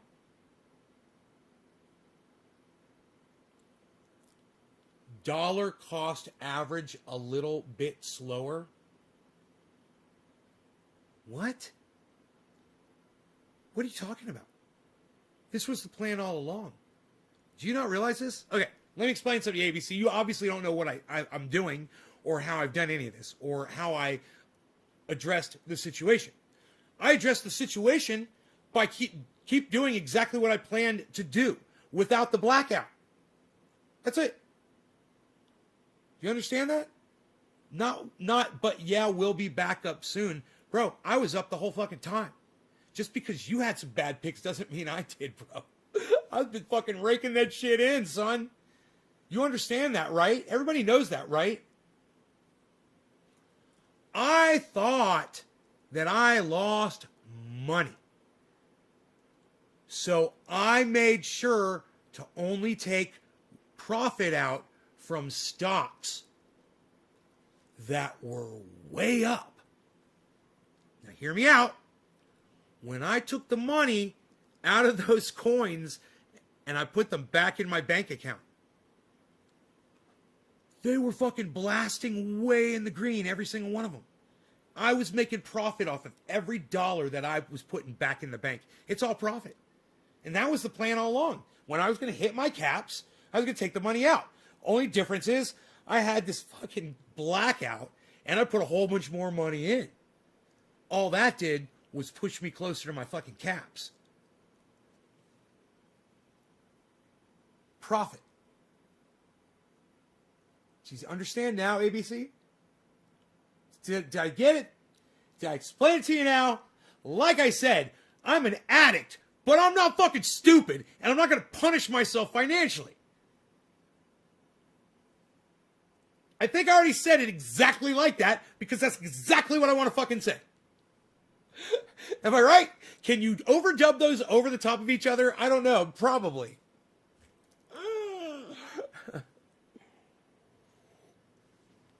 You got me. Thank you, bro. Thank you. I was trying to explain it, man. I just wanted to fucking explain it so you get where I was coming from, bro. I'm like, we're not hurting here, bro. We're still rolling. That was the whole great part of this story. Was every single motherfucker that's come in here and helped me with crypto. You guys are all still welcome here. And you know what? You're all still welcome to talk crypto with me. And I will, bro. Because I'm still in. I'm not getting out. I'm just putting the money back into my bank that I fucking fucked up and took out, man. I did some kind of fucking crazy shit, man. In fact, I can't wait to talk to my friend Dino about this, man. I can't wait to tell him what I fucking did. He's gonna fucking flip his shit, man. But, God, Mark is too, man. You know what Mark's gonna probably say? Mark's probably going to say, dude, I could see it. I can just hear Mark right now saying, bro, I could see it in your eyes when you were telling me about it. You know, I knew you were fucking, as my friend, my best friend in the whole world, fucking Iceman says, you're ate up, son. You're fucking ate up. And as my other friend, 420 Soldier would say, I couldn't put it better. As my sister would say. So, we're just fanning the beard there. That's all we're doing. Fanning the beard.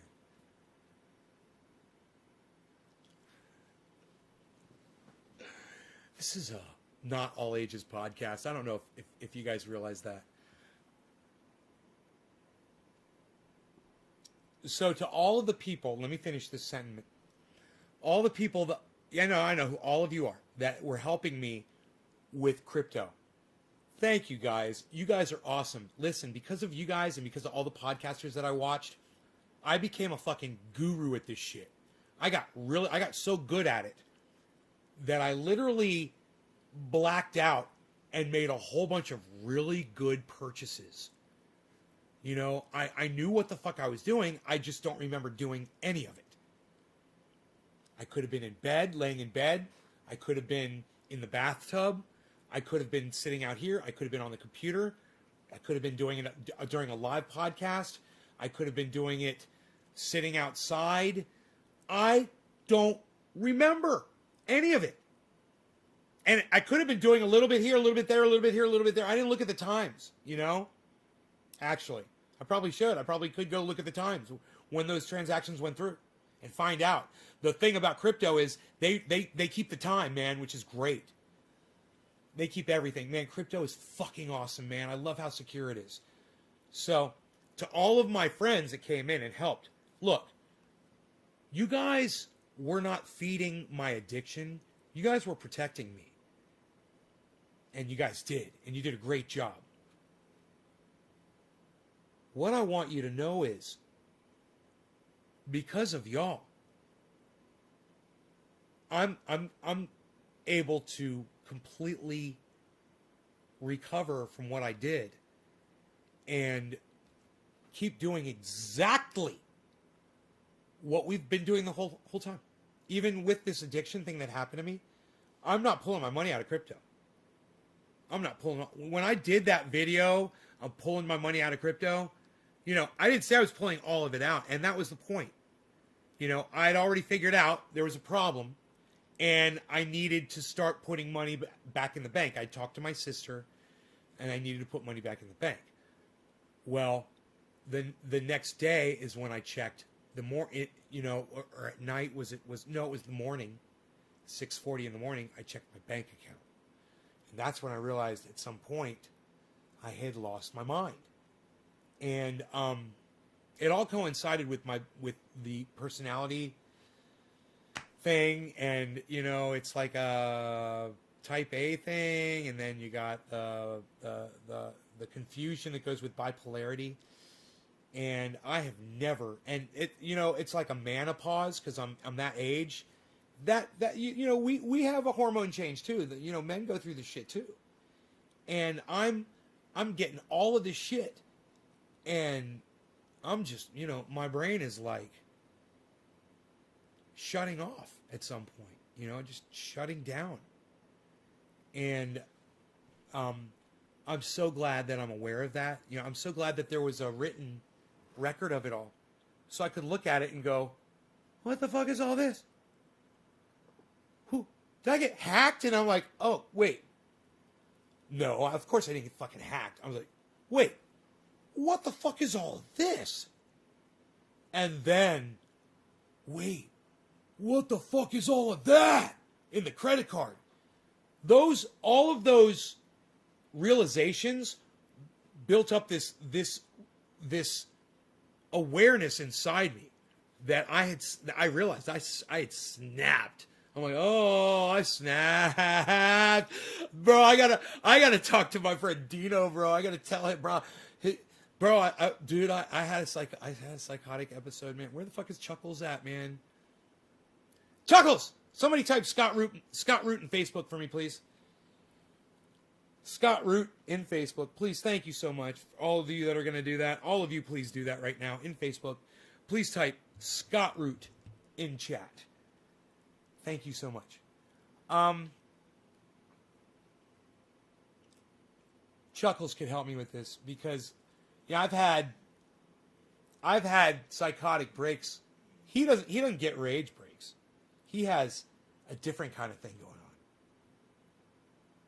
He doesn't get rage. He externalizes a whole other way. But he'll understand when I tell him that I blinked out. And I did some shit that I don't remember.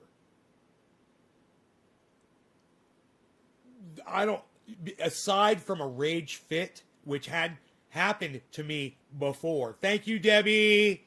Thank you, Debbie. Please, everybody else type Scott Root in the chat. I don't recall, aside from a rage event, ever blacking out. Yeah, I once had a rage event. I did some things, but I remember doing them while I was raging, you know? That was a long time ago. That was, you know, before the whole episode Under the Stairs with the police and the whole cocaine thing. So, I've lost control like that, but that's not something that I experience frequently. You know, that's something as I grew older, it became, you know, like, yeah, whatever. You let things go, you know, and you just go on with your life and you live, and you don't want to be hassled, and you don't want to have drama, you know. So you're just like, you know, you just get away from it however you can, and you make that separation, and then you move on with your life, and you get over it, whatever the fuck it was. Dude, this was an addiction-based blackout. I've never seen that shit before, and I hope it's the last time I ever see something like that before. I mean, again, before.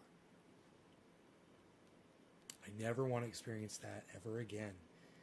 I blacked out when I broke my neck in the motorcycle accident.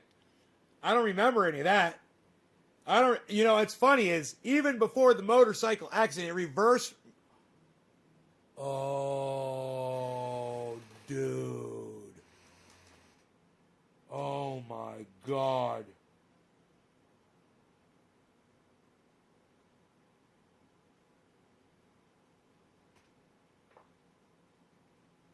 Well, what they had told me was there was no telling what kind of neurological damage I had if I suffered any at all. When your brain gets rocked like mine did, it's very possible that I got a little, just a little bit. I had a blackout that day from the motorcycle accident, of course, from breaking, 4 vertebrae, let's call it bra,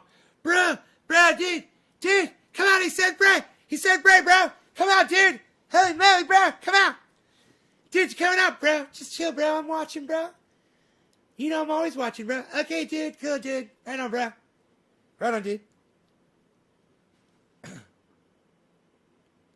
6 ribs, and I did really bad shit to every limb, my shoulders, everything, my legs, everything was fucked up. I was in more pain after that accident than anything I'd ever felt in my entire life, as far as a direct feeling of somebody stabbing you with a knife type pain. This was one of the worst things. I wanted to die. That's how much that hurt. But that was after I got out of the hospital. They didn't have me on they had me on they had me on they put me in a drug-induced coma. From what I remember. I can't remember how long it was for. Anyway. Because I don't remember.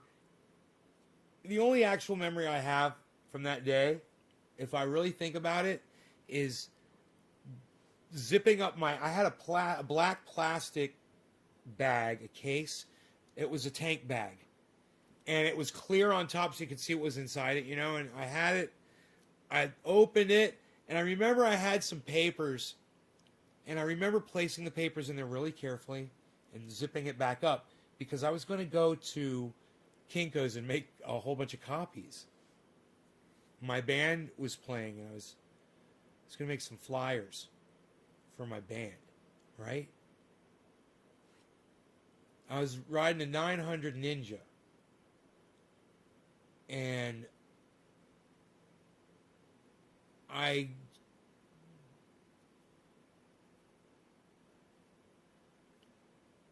believe I remember pulling out of my driveway, and boom, and that's it. And my memory stops, right? So when I had this thing with the goddamn crypto, I blacked out too. The doctor said, when I got into that accident, he said, you've got problems down the road that you're going to be dealing with. And he said, make sure you get these motherfuckers for everything you can, this insurance company. He said, don't just settle for whatever they offer. And then my lawyer's like, yeah, we're going to take this offer. I had a lawyer that was helping me, and I was like, fuck, dude. My lawyer didn't want to push it. So I got a recording studio out of it. But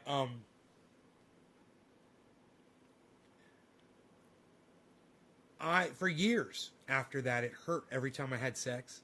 My ribs would hurt. I was having a problem. I would have a problem trying to have sex. And that really, it used to make me so mad at the person that had hit me. I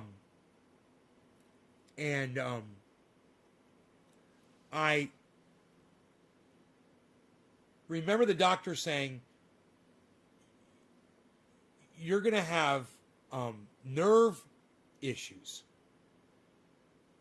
because of the damage to your neck. He said, he says, you should be dead. They had a whole bunch of doctors look at my x-rays because they could not believe that the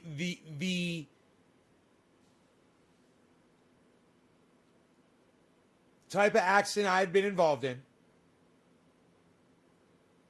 the contact that my head and my spine made with a fucking car head on, the injuries that I sustained in my neck, and how the fuck I didn't need a halo for my neck. I didn't need a halo. And none of the cracked vertebrae were broken. There were 4 in a row. They were all cracked. And I needed a neck brace. And they told me, you never ride on a roller coaster again. They said, but as far as what happened to you, they said, I got a whole bunch of my doctor friends together, man. We were all looking at your x-rays, and we want to know, what it was. And they wanted to see the fucking motorcycle helmet. And so the doctors saw the fucking helmet, and somebody contacted the local news, and a local news, it was Channel 2 News, the anchor from the news, one of the main people came out. He was like an anchor at one point, and then he was out on the road, and I can't remember what the fuck he was doing. He was really, I can't remember him, and I can't remember the guy's name or anything. But he came out and interviewed me, and they put me on the fucking news, and they showed the helmet and everything. But the doctors were amazed, and they wanted to address the state of Florida You know, it's too bad they're idiots over there. Florida wanted to get rid of the helmet law. And they wanted to use me as kind of a poster boy. And be like, they wanted everyone to know that I had gotten in this horrible accident. And I was basically going to live, you know, because I was walking. And I was alive, and I shouldn't be alive. I went head-on with a car. It was like a 130-mile-an-hour collision. It was a 130-mile-an-hour collision, give or take. 65 motorcycle, 65 Acura head-on in a zone that was like 55 mile an hour. Everybody was hauling ass. And I literally flew off the motorcycle like this, like a bullet, head first, and my head with the helmet on it made contact with the frame. I didn't go through the windshield. I should have been dead right then. I should have gone through the windshield. That should have fucking killed me. You know? I would have killed that motherfucker that hit me at least. But no. Instead, I went high because that's what we do at Nays Garden. We go high. Let's get high. You want to get high with me? Do you want to get high with me? Let's get high. And I ended up making contact with the fucking frame of the fucking Acura. I made straight fucking head-on collision contact with the frame and antenna array of the Acura. And I've got the fucking proof in the helmet when I show it to you. The only place that helmet made contact, besides when I fell on my back like this, I fell on my back and scraped the back of the helmet on the cement, was when I went head first, right there.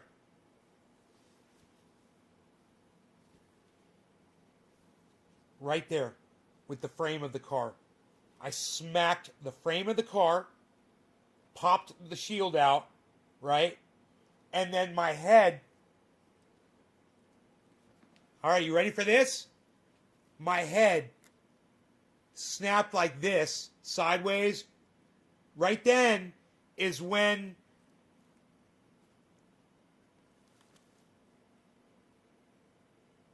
my head turned sideways. I was going over the frame of the car, and the back of my helmet went dead into the fucking array, almost at the exact same time. It was pa-pow. It was like pa-pow, right? Broke my neck 4 places. It was that's what broke my neck. Pa-pow. But that is what saved my life. And that saved my life too. That right there, man. You know, my head wasn't sideways when I was flying off the motorcycle. When you fly off a motorcycle, you fly head first until you hit something, right? I flew and went pow. And then my entire body after that, and this is all in one motion, did a somersault. My legs flew over my head, and I rolled over backwards and landed ba-bam behind the vehicle like this. Head up, flat on my back.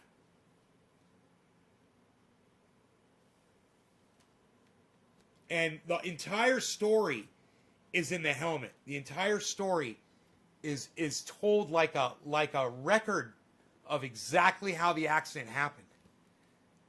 And you can literally see how it snapped my neck. You can see where my ribs hit the windshield. And my ribs that broke were all the top ones up here. Because when that happened, this happened too. So that helmet was in almost pristine condition before that accident. And it's never been molested in any other way since the accident. That's how it looked right after the accident. None of the paint has chipped off. Nothing. That's exactly how it looked. Hey, Brian, what's up? So, don't ride motorcycles, folks. It wasn't my fault. I don't remember it, but I know it wasn't my fault. You know, the other guy's the one that got a ticket. And I was the one that was out in the highway. He pulled out. And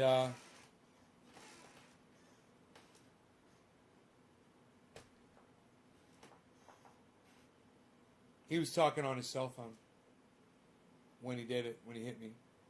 Stayed on his cell phone, too, talking to his wife. Didn't think to hang up and call the ambulance or 911 or anything. After I'm laying there fucking motionless on the pavement. Well, they thought I was dead. Everyone thought I was dead. Some lady came up and said, he's still breathing. And she tried to rip my helmet off my head. And this guy named Joe Brown, Big Mean Joe Brown, from Jiffy Lube, Altamont Springs, came running across the highway and said, lady, don't touch his head. Do not touch that helmet. She said, I'm a nurse. He said, you obviously are not a nurse. Don't touch his helmet.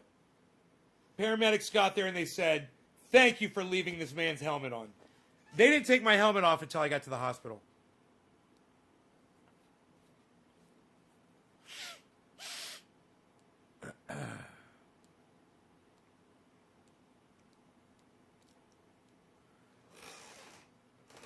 Bitch almost fucking killed me.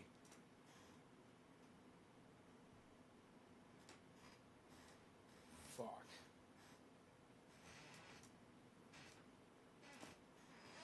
Everybody was trying to kill me on that day except for Joe Brown.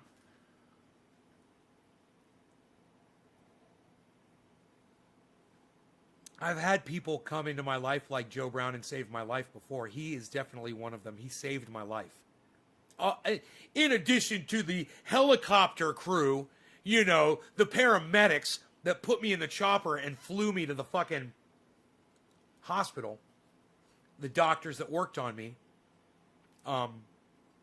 you know, there were a lot of people involved in saving my life that day too. Thank you to all of them.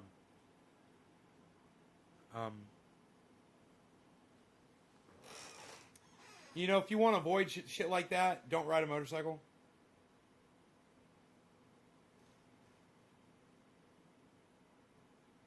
Sorry, Megsy, that sucks. Just don't run. Get rid of them. Sell them. Get rid of it. Make goddamn art out of it. You know, hang it up. Put it in the front yard as a goddamn on a statue fucking pedestal. You know, I don't give a fuck. Just don't ever ride that motherfucker again. You know, if the end of the world is coming or something and you need transportation to get around and survive, then you throw that bitch in a shed and keep it for that. Otherwise, stay the fuck off it. That's the only purpose I could see for having a motorcycle. You know, is you gotta get somewhere and there's people trying to kill you while you're trying to get there. You know, some kind of end of the world scenario, some sort of Walking Dead situation. Are we smoking? You guys, come on, man. Nobody's freaking smoking here. Come on, people. What are we talking about here? I bet you guys didn't even drop digits for me. It's unreal. Nobody's even doing that. Hey, thank you, Sam McGahee. A lot of chat going here tonight. What a show, too, man, huh? Quite revealing. Bad Blue Jaw, Zane, Digits, thank you guys. I want to say thank you to everybody that's dropping digits. J-Man tried with the 2. 2 don't mean nothing, Bow. What's a 2? Nobody does a 2 anymore. Steven Running 7, thank you, buddy. Okay. Steven Running 7, thank you, sir. That would be you, good sir. Steven Running, that is you. Ooh, look at that mouse. It's like magical. Magical. Magical. Cannabis living. Drop to 3. What's up, Cannabis living?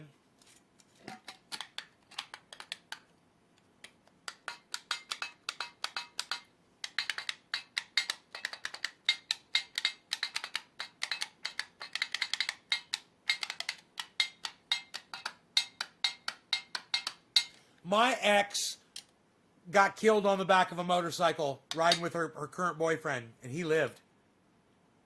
Megsy, I didn't realize that the same fucking thing happened with my ex. One of the first girls that I was ever involved with when I was really young. And it happened when we were young, you know. I was probably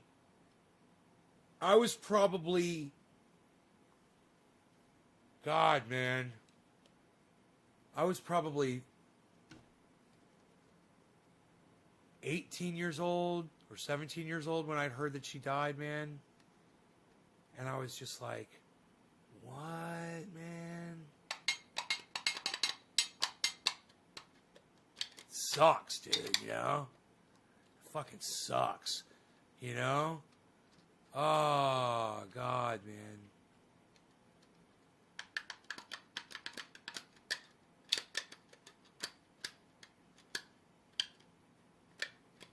All right, this orange bud smells like oranges on an orange truck while drinking an orange soda and enjoying the flavor of a moist orange chocolate muffin. In an orange orchard, an orange grove. It's been a while. Been a while since I've been around them. In an orange grove, while eating some orange flavored candy with some orange flavored frosting on top. Ah, the taste of oranges. Aren't you glad you tuned into this broadcast? All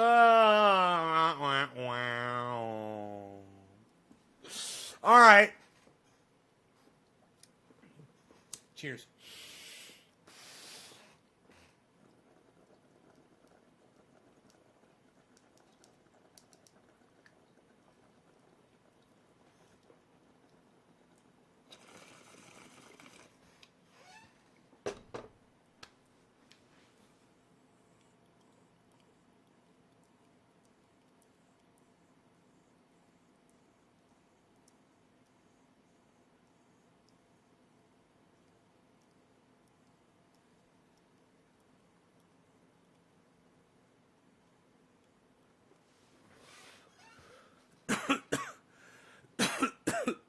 It's okay because I blacked out. That's the punchline. Those of you guys that waited, congratulations. There it is. There's the punchline.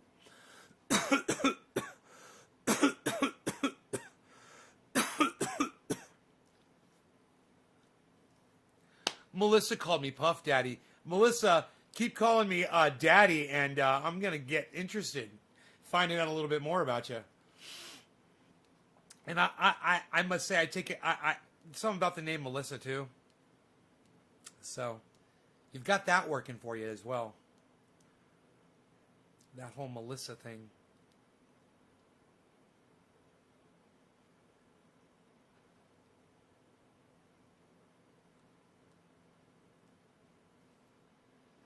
Oh, man, you know what? Those of you guys that like hearing about the Roxer, I have a great Roxer story for you guys from today. So, I decided to work on it. It had some problems with the top and the windshield. And, man, I was looking at the windshield, and there's always been these two spaces on both sides of it about, they're wide enough to stick a rag through to block up the holes. So I stuck two rags through those holes to drive around because air come through and it was pretty fucking cold in the morning. It still is. Gets pretty cold in the fucking mornings. So turn the heater on and have those little rags in there and you don't have to worry about. But I was like, I wonder why they didn't design this windshield properly. It's just these two little rectangles. I know they probably make windshields for a bunch of different vehicles. Maybe this is a universal windshield or something. It's just a little different on this vehicle. And I was looking at it, and I noticed that the lip that sits on the hood was a quarter of an inch above it.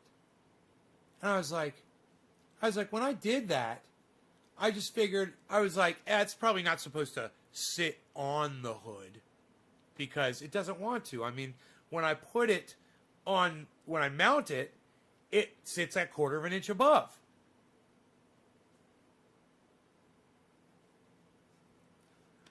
Well, I went and I loosened up all of the screws and nuts that were holding it in. There's 5, and I had to loosen up the top, right? And I tried to push the windshield down a little bit. I was kind of tapping it down with a screwdriver on the side from inside the cabin a little bit. And then I got this idea to just kind of grab it from the top. And I grabbed it from the top. I was like, it felt like there was no play left in it. I was like, how's it going to come down a quarter of an inch? And then I was like, maybe it's supposed to slide forward a little bit, right? So I slid it forward just a little bit, and then I went back down, and there was still a space, and I've got these 2 bolts that are holding it down inside too, but I didn't loosen those up because those are holding it down inside the cabin. So I took a screwdriver and a wrench, and I started tightening those down, and those fucking screws started pulling the goddamn windshield down, and I went back up, and I pulled down on it, and I screwed them down, and I got that windshield almost all the way down. Not all the way, but almost. I got it to where that lip was like down on the fucking hood.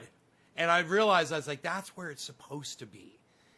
And I took a couple of little pieces of monster tape and just put it where the little tiny slots were.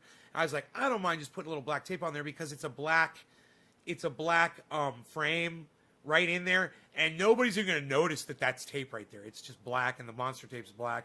And you put it on the inside and the outside, and it just looks like it's part of the. And I loaded Rogie up. We already talked about Rogie. That was how we started the show. I loaded Rogie up, and if you guys want to hear that story, go watch the beginning of this after it uploads. Crazy. In the Roxer, and we went down the road, and I was gonna pick up garbage because I took him down, I took him out, and I had in my Jeep I had a couple of little bags, and I'd seen some trash, but I wasn't really thinking about it. I got down there and I decided to go really fast and see what the windshield was gonna do, or what the roof was, how the roof was gonna ride and shit. And I got about halfway down my run, and it started flapping really bad. And then, boom, the whole fucking roof is a soft roof. It's like a piece of canvas with snaps on it. It flipped up and went back, which has never happened before. And I was like, what the fuck just happened? And I pulled over, on the side of the road. There's garbage on the side of the road right there. That's what started inspiring me. I saw the garbage on the side of the road when I pulled over. So I was like, I got a couple bags while I'm right here. I can pick up some garbage while I'm right here, right? I started picking up garbage. I took the dog with me. I filled up these 2 bags, and people had left like human shit in bags or something. I don't know what the fuck it was. But there was some disgusting shit that people were throwing on the sides, and they were throwing them in plastic baggies and Ziploc baggies, but it's still, I don't know what the fuck it was, man. But I like, this shit can't stay here, man. This is crazy. People are fucking pigs. And I will clean this shit up because people are fucking pigs, And goddamn, I don't give a fuck what your excuse is. You're a fucking pig. So there's cans, people are throwing their alcohol. We had talked about all that shit.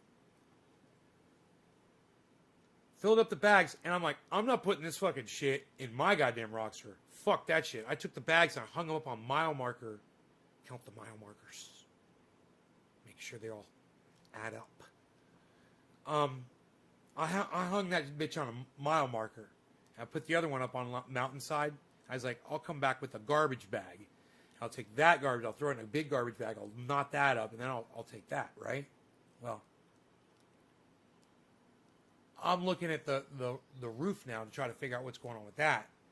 And the roof is just two straps that go across these two Velcro things that go around the inside frame where the windshield goes of the Rockster, right here and here. And there's just a round thing. It just loops. It's fucking genius, and it works like a charm. And it loops around, and it's sewn to these straps, and you pull the straps tight, and it pulls that fucking canvas down super tight. And if you install it straight and you install it correctly, the thing works fantastic, that cover. Well, when I was working with the windshield, I had taken those things apart, and I forgot to put them back on. And I didn't even know what they were. I was like, what are these? I was like, I'll undo them. They're not even doing anything. So on the side of the road, I had to interweave those things back between the windshield and the frame. It's Velcro. It's a little thick. And kind of had to feed it through there, you know? And I had to go into unzip the goddamn window, go in there and reattach it. Then I had to go back outside and pull them down tight, make sure they're on there good. And I did. And then I drove Rogan home, let him stay in the Rockster. I went inside. I went to my Chevy truck. I grabbed a garbage bag because I keep garbage bags in there, a roll of them. Which I'm going to have to keep them in the Rockster now too. Put the bag in the Rockster with Rogie and went back down the road to go get the garbage. When we went down there, I got to this point in the road where I had remembered there was some other garbage. And I was like, I got to get this other garbage. I was like, I'll pick this garbage up first because that garbage has got fucking human shit in it or something. And I don't want to fucking drive around and work with that shit in a fucking bag. That's the last thing I'm putting in this fucking bag. So, I go over to where the garbage was laying on this guy's property. He's my neighbor across the street. He owns the whole fucking mountain. Right? He was rude to me once because I was flying my drone. You know, he's just rude. And, you know, I'm driving down and I find where on his property, on the road, right, on this side of his fence, it's not his property, it's roadway. You know, it's definitely roadway because his fence is the property line. Someone just dumped garbage in because it's not his property. You know, it's on the road basically, but it's not on the road. It's on the grass in a ravine next to his property, in a ravine that goes under his fence. He didn't pick it up. Do you know how many times he's driven by that garbage that he knew that garbage was there because it's on his property and he decided not to touch it? I'm going to tell you. I went to go pick that garbage up. Now, I had thrown another bag of garbage on top of that garbage about 2 weeks ago. I knew that garbage was there. But I didn't look at it. I just threw a bag down there because I saw another fucking bag with stuff strewn all over the place. I was like, oh, when I come clean this up, I'll just get it all. It's right here. That was the pile of garbage I stopped to pick up. I went down there. I picked up my bag of garbage. It was all fine, tidied up, threw it in my bag. I looked at that garbage. There were 3 bags of garbage there. I go to get the first one. Now, the tops of these bags had been completely not torn open, but the sun had literally disintegrated the entire tops of the bags. Disintegrating them. Underneath, the bags were disintegrating, but not as bad. They were coming apart. Not so bad that I couldn't fold them on top of each other like a big fucking sandwich and pick them up, right? First one, I had to peel it up off the ground. And when I peeled it up off the ground, it was all moisture and it had been like that for goddamn fucking years, bro. These bags have been there for so fucking long. I just noticed them because I was walking my dog down there. So I never seen them when I was driving by because they're down in a ravine a little bit. And you're watching the road. You know, and it was right by the road, but that's why you didn't see it, because of the ravine. All the other people that have ever walked by there, they've all seen it. Not a single one of them cunts, my lovely fucking neighborhood cunts, decided to be a fucking, you know, a decent person and bring a bag with them one day and scoop those up, especially when they were fresh and they were just bags. You just throw the bags in a fucking bag and throw it in the garbage and be done. No. Time after time after time after time, people decide, including this guy that lived there, because I know he'd seen that shit. It was on his fucking property. And it was right by his driveway. Decided to leave that shit laying there. And I peeled up the second bag. And it was even worse. It was cat food cans, beer bottles, whatever, you know, old paper towels that were disintegrating in the sun, you know. And a lot of them were filled with water and stuff from the rain. I tried to fold that one up and it started coming apart. I was like, motherfucker. I started cursing him. I was like, motherfucker. And I reached over and I grabbed some of it and I reached a little further underneath. I'm wearing gloves. Yeah. So I reached a little further underneath it and I got it. And it folded over. And I got that. I went to the third bag, the one that was on top of all the other two, that was most exposed to the sun. And that one was all disintegrated. And every single thing that was in that bag was just laying there. And I had to pick up every object by hand and throw it in my goddamn... And there were, you know, 25 pieces of little garbage right there. I had to fucking pick them all up, throw them in my fucking bag. I got every goddamn scrap of garbage up. I cleaned it up. And I moved on down the road, right? Dogs in the vehicle. And I get down the road and I pull over. And there's a telephone line. It's just laying next to the road. And I'm like, somebody threw this over here? What the fuck is this? I'm looking, there's no telephone poles. I start walking. And this fucking wire's going and going. I got the dog with me. I'm like, look at this goddamn line. Dude, I saw the end of it. The end of it was just laying there on the side of the road. It's going to a fucking junction box. I could see it. It was just laying there. I figured it was going to be 50 feet longer, so I'd pick it up and throw it away. Right? But I had a feeling not to. So I don't know why. Oh, I was walking the dog. Saw it when I was walking the dog. You don't ever see this shit when you're driving. You know, this is a 55 mile an hour zone. So, this is outside the hood. This is down the highway a bit. I start walking. And I'm looking up to see if there's any telephone poles. And I'm looking down, and this wire is going and going. So I start looking up in the mountain, because I start thinking, dude, is someone up in the mountain, like, piping in some power or something on these lines? I'm like, they're phone lines. You know, what the fuck is going on? Right? I keep walking, and all of a sudden it starts going up a tree. Now I'm like, okay, it's going up a tree. Is there a pole somewhere around here that this one goes to?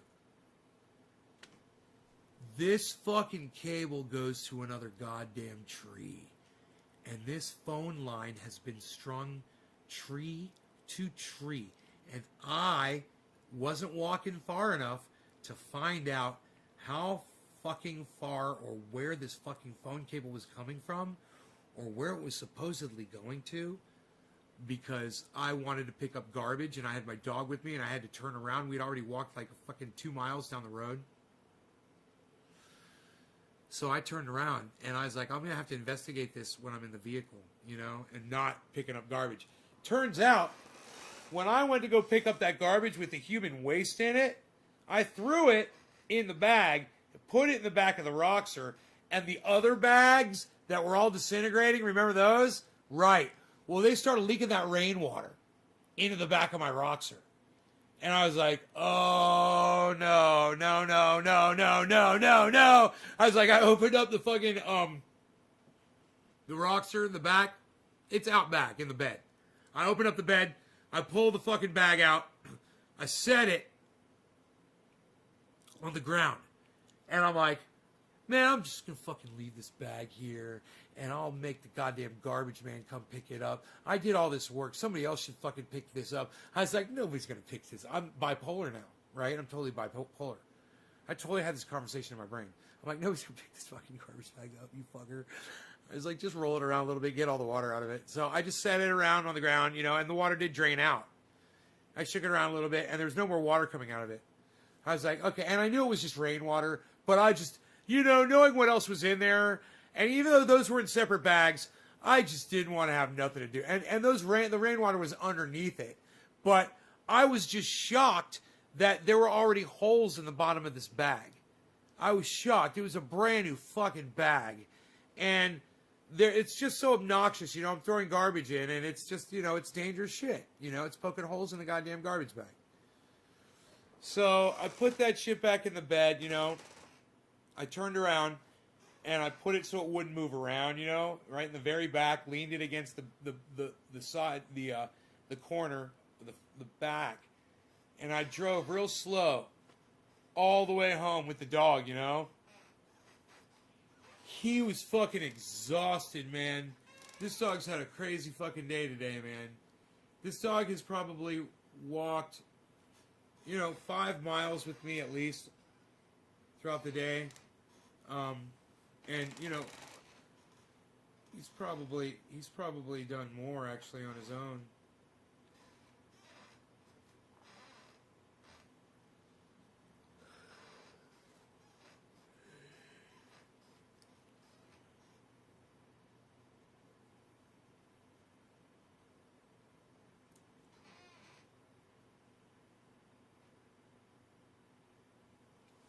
Megsy, that's crazy. It's horrible. Sorry to hear that. So, you know why I'm doing this with my hair? Because I'm about to rub more oil on it.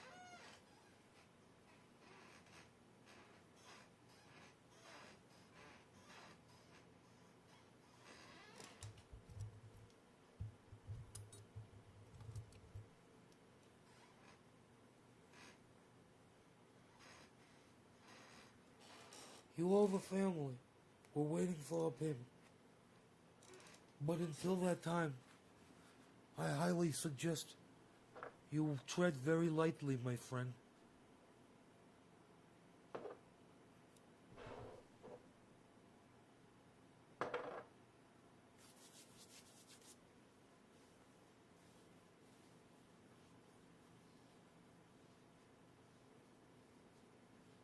Ooh, I gotta get up into my scalp.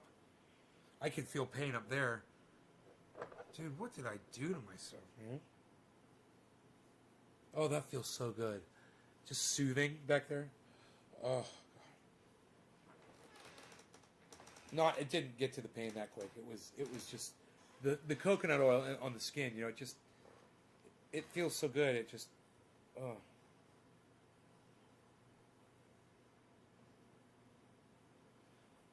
Oh, God.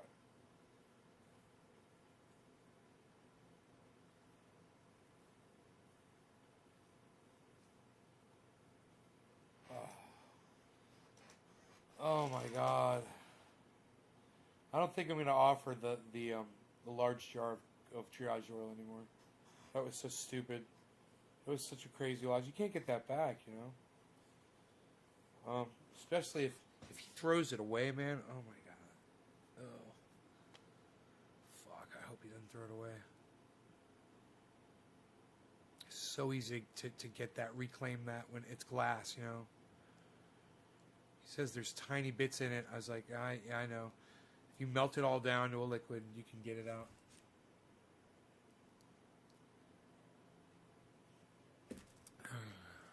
And plus the glass, it's good for your skin. It's an abrasive. It'll get rid of your. It'll help get rid of your scars. You see this? I got a scar right here. A little bit of glass in there, never hurt anybody. Kidding. You got to make sure there's no glass in it if you're going to use it. But glass will sink, definitely, and oil will slide off. If you know what you're doing, you can remove it. God, I hope he got some out. Man, that's the whole thing. I'm just hoping it didn't go to waste because, dude, if he throws it away, I was like, make sure to freeze it, man. I think I told him to keep it cold, man. I hope he did. God, please tell me you put that shit in the freezer. I should tell him that right now.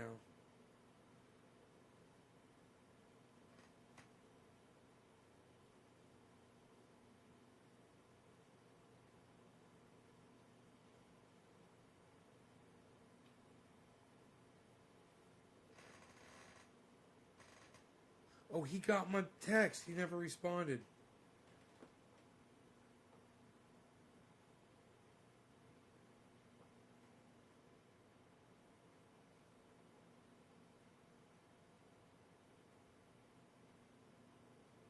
Oh, cool. He just got my message. Cool, cool, cool.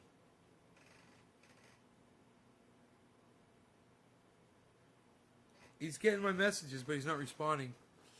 God, man, I hope he responds. It's like, we need to submit that. We're filing the fucking insurance claim on that motherfucker. Fuck those motherfuckers. He sent me pictures. That bitch was fucking cracked. I mean, dude, I understand if the jar gets cracked a little bit, but I had it wrapped so good that it should have held it together fairly well and just had like a crack in it. Man, it looked like somebody fucking smacked the fuck out of this thing, man. It's a glass jar. It's a mason jar. It's very similar to this. It's a little smaller. It takes a little something to crack it. But I guess you know the pressure? The pressure? I guess? To have the frozen product in there in the bottom of an airplane and having it freeze. You know, I make sure to freeze it before I send it. That's why I'm so confused. I don't know. He showed me pictures, and I'm like, I need better pictures, man. It just, you know, it shows cracks and stuff, but...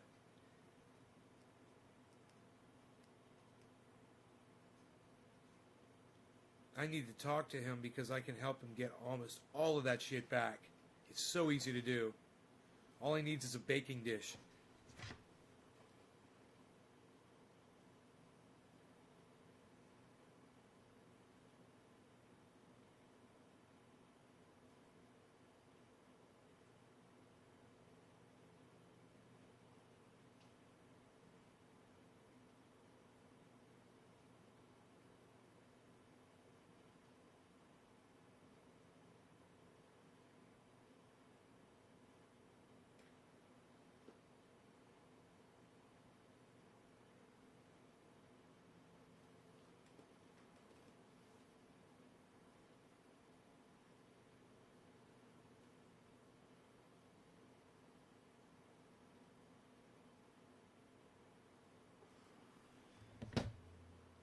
Oh my God, man. I can't believe that thing fucking broke like that.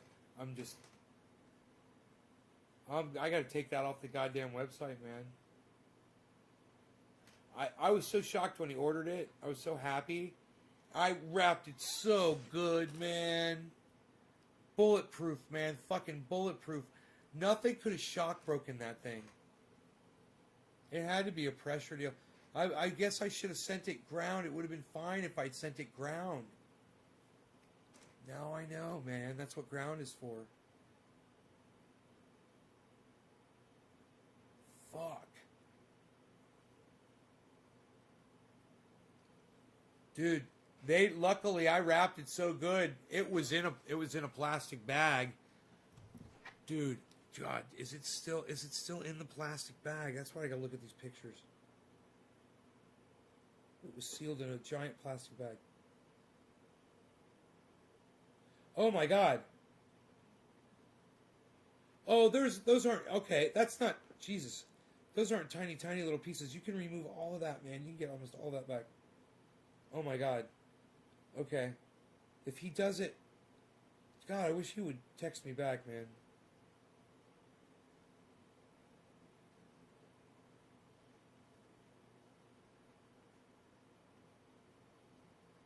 He said a bunch of tiny pieces, man, and I just don't see that. He can get all of this, man.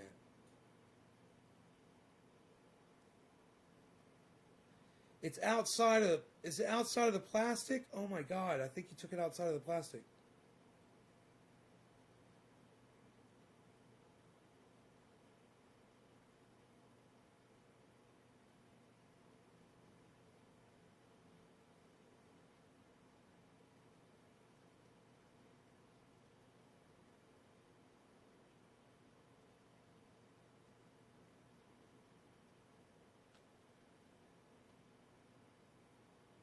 Huh.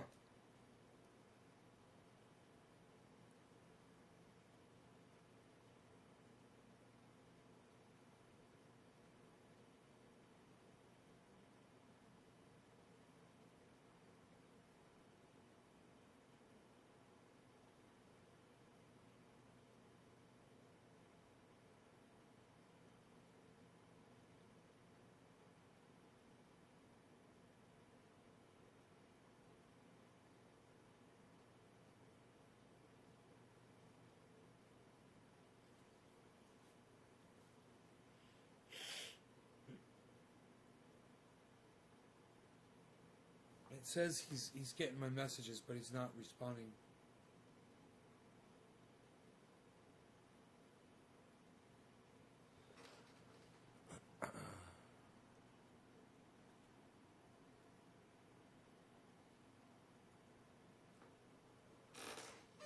Poof.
I'm gonna make myself a nice salad tonight for dinner.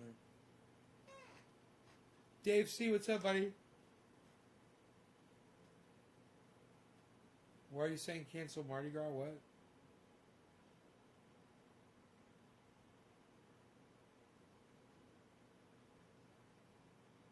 Is that a demand?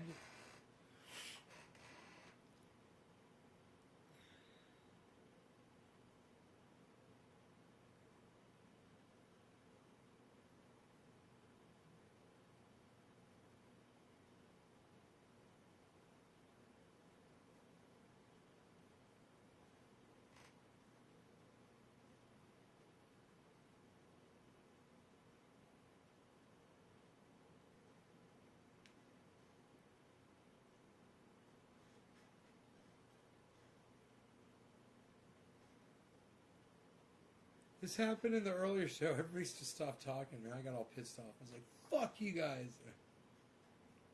End of the show. That was like hilarious. I was pissed. But I got this bipolarity going on, you know? Oh, God. Watch my numbers start taking off now because I'm going crazy. Oh, my God. He's flipped his shit again, man. It's like old Trinity Days back.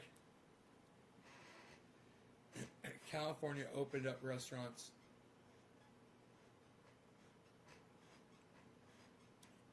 With limited capacity. God, I'd love to sit in a fucking restaurant again, man. I want to go to Howard's Grotto. You know? Maybe go to that one. There's a Chinese restaurant in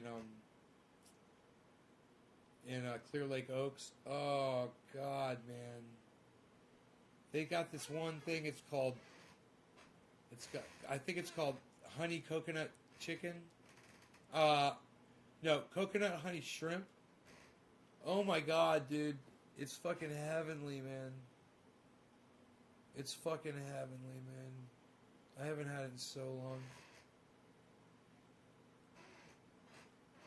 Would I sit in a restaurant? Yeah, dude, I'm totally sitting around. I sat in a coffee shop today.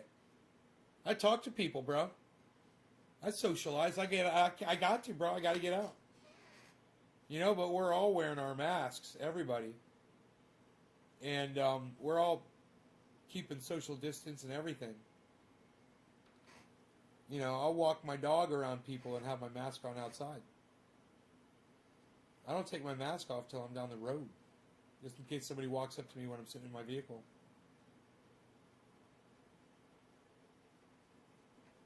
But, I sit at a coffee shop. I sit and ate today. You know, I sat and I had a thing, they call it a chocolate muffin, and it really wasn't. And then I had a thing, they call it a blueberry muffin, and it had blueberries but no sugar. You know, I was like, what is it, stevia? And they were like, we don't know. I was like, yeah, no. I was like, maybe ask them to put some sugar in it next time, because I can tell it's just not sweet. It's not fun. It's not what I want to pay money for to eat, for sure. Then I tried this. Somebody asked me before that. They asked me to try this beet smoothie and beet juice. I tried it, and I was like, yeah, you know, I guess I could see that. You know, I could see that, but I wouldn't pay money for it. Everybody got such a kick out of that.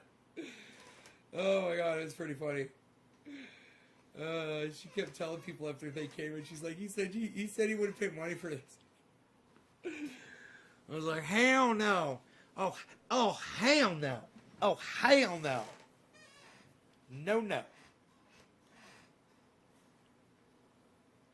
Local bar closed, bro, forever. Shuttered. They're not reopening. Man, I wouldn't be surprised. I wouldn't be surprised if the goddamn taps were out of there, bro. If they had the bars been taken out of there, I wouldn't be surprised. You know? I don't know. I have been inside there. I don't know what's taken out, but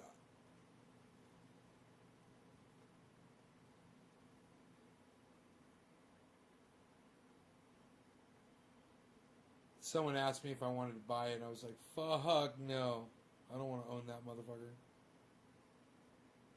No.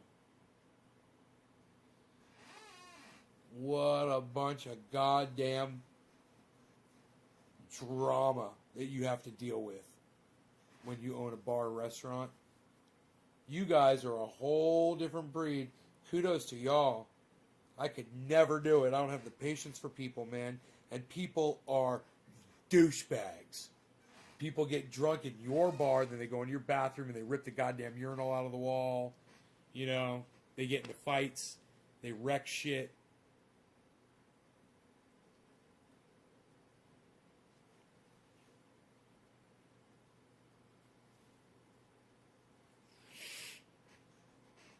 Oh, man.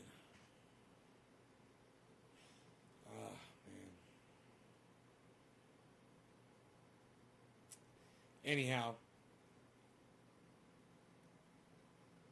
thank you for talking to me, Dave. You guys take care. I love y'all. I apologize for what I've become lately. I really do. And I will see you guys later, hopefully. Check out Man Dan. We're going to have him on the channel in April. We're going to do an interview with Man Dan in April. And make sure you guys don't miss that. Now I could do an interview with him, and I wouldn't need a list of questions to ask him. But I got so many questions for that guy. So many questions. You guys check out his channel. You guys, if you want to watch somebody just eviscerate flat earthers and make them look like, and let me tell you something. This is something I want to talk to him about. Very often during his his eviscerations of flat earthers, you'll hear him say, you know, they know this is fake. They know this. They prove it to themselves all the time. He always shows videos of flat earthers and hollow earthers literally proving themselves wrong, and then like trying to deflect or just completely ignore what they just completely debunked, their own theories. They debunked it, and he points that out, you know, and calls them out. It's a lot of fun. It's my guilty pleasure. I love it. Is the fact that I really believe that almost every single one of them knows. But I think I know why they do it. I think every single flat and hollow earther and a lot of you conspiracy fucking kooks out there, you all suffer from the same shared experience of being ignored and nobody listening to you. So you're acting out with this whatever theory or whatever you might call it, to get people to listen to you, because it's the only fucking thing that it seems you will be able to get people to listen to you about. You've been watching a lot of Matt Dillahunty. Watch the interview between Matt Dillahunty and Cy Mandan.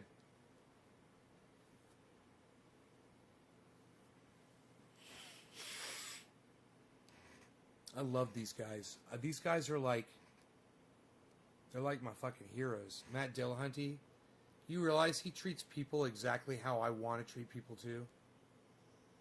And he gets away with it on his show, and people love him for it, and people hate me for it. You know?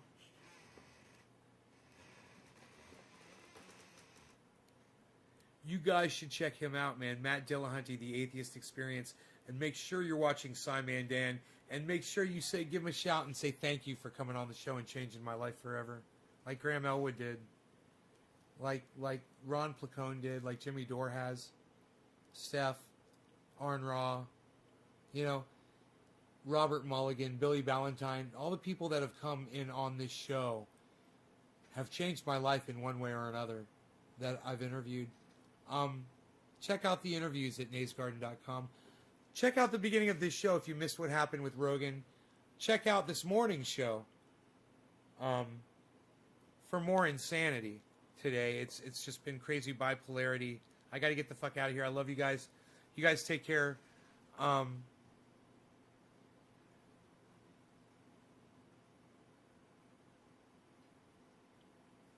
Who is Shannon Q?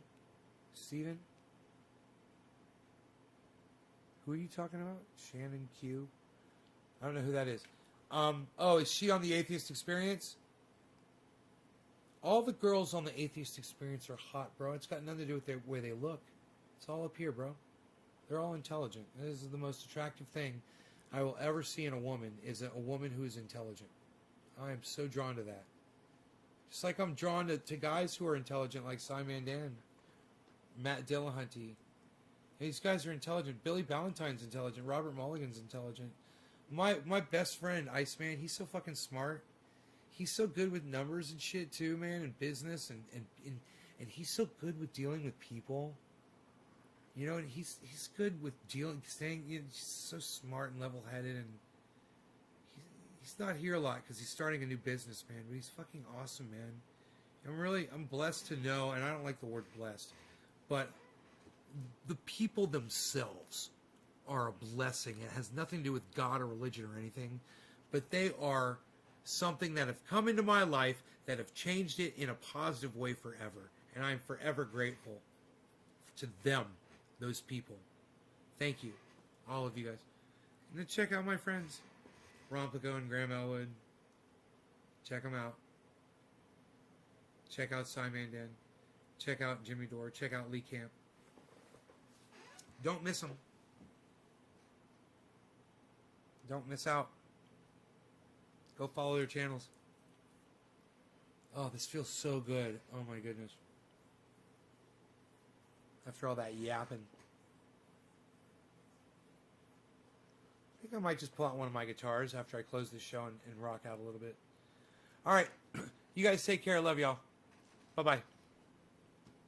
I was kidding about the guitar thing. I'm not going to do that. I was just fucking with y'all. I'm so bipolar. Oh, I'm totally going to watch fucking YouTube. All right. Bye, guys.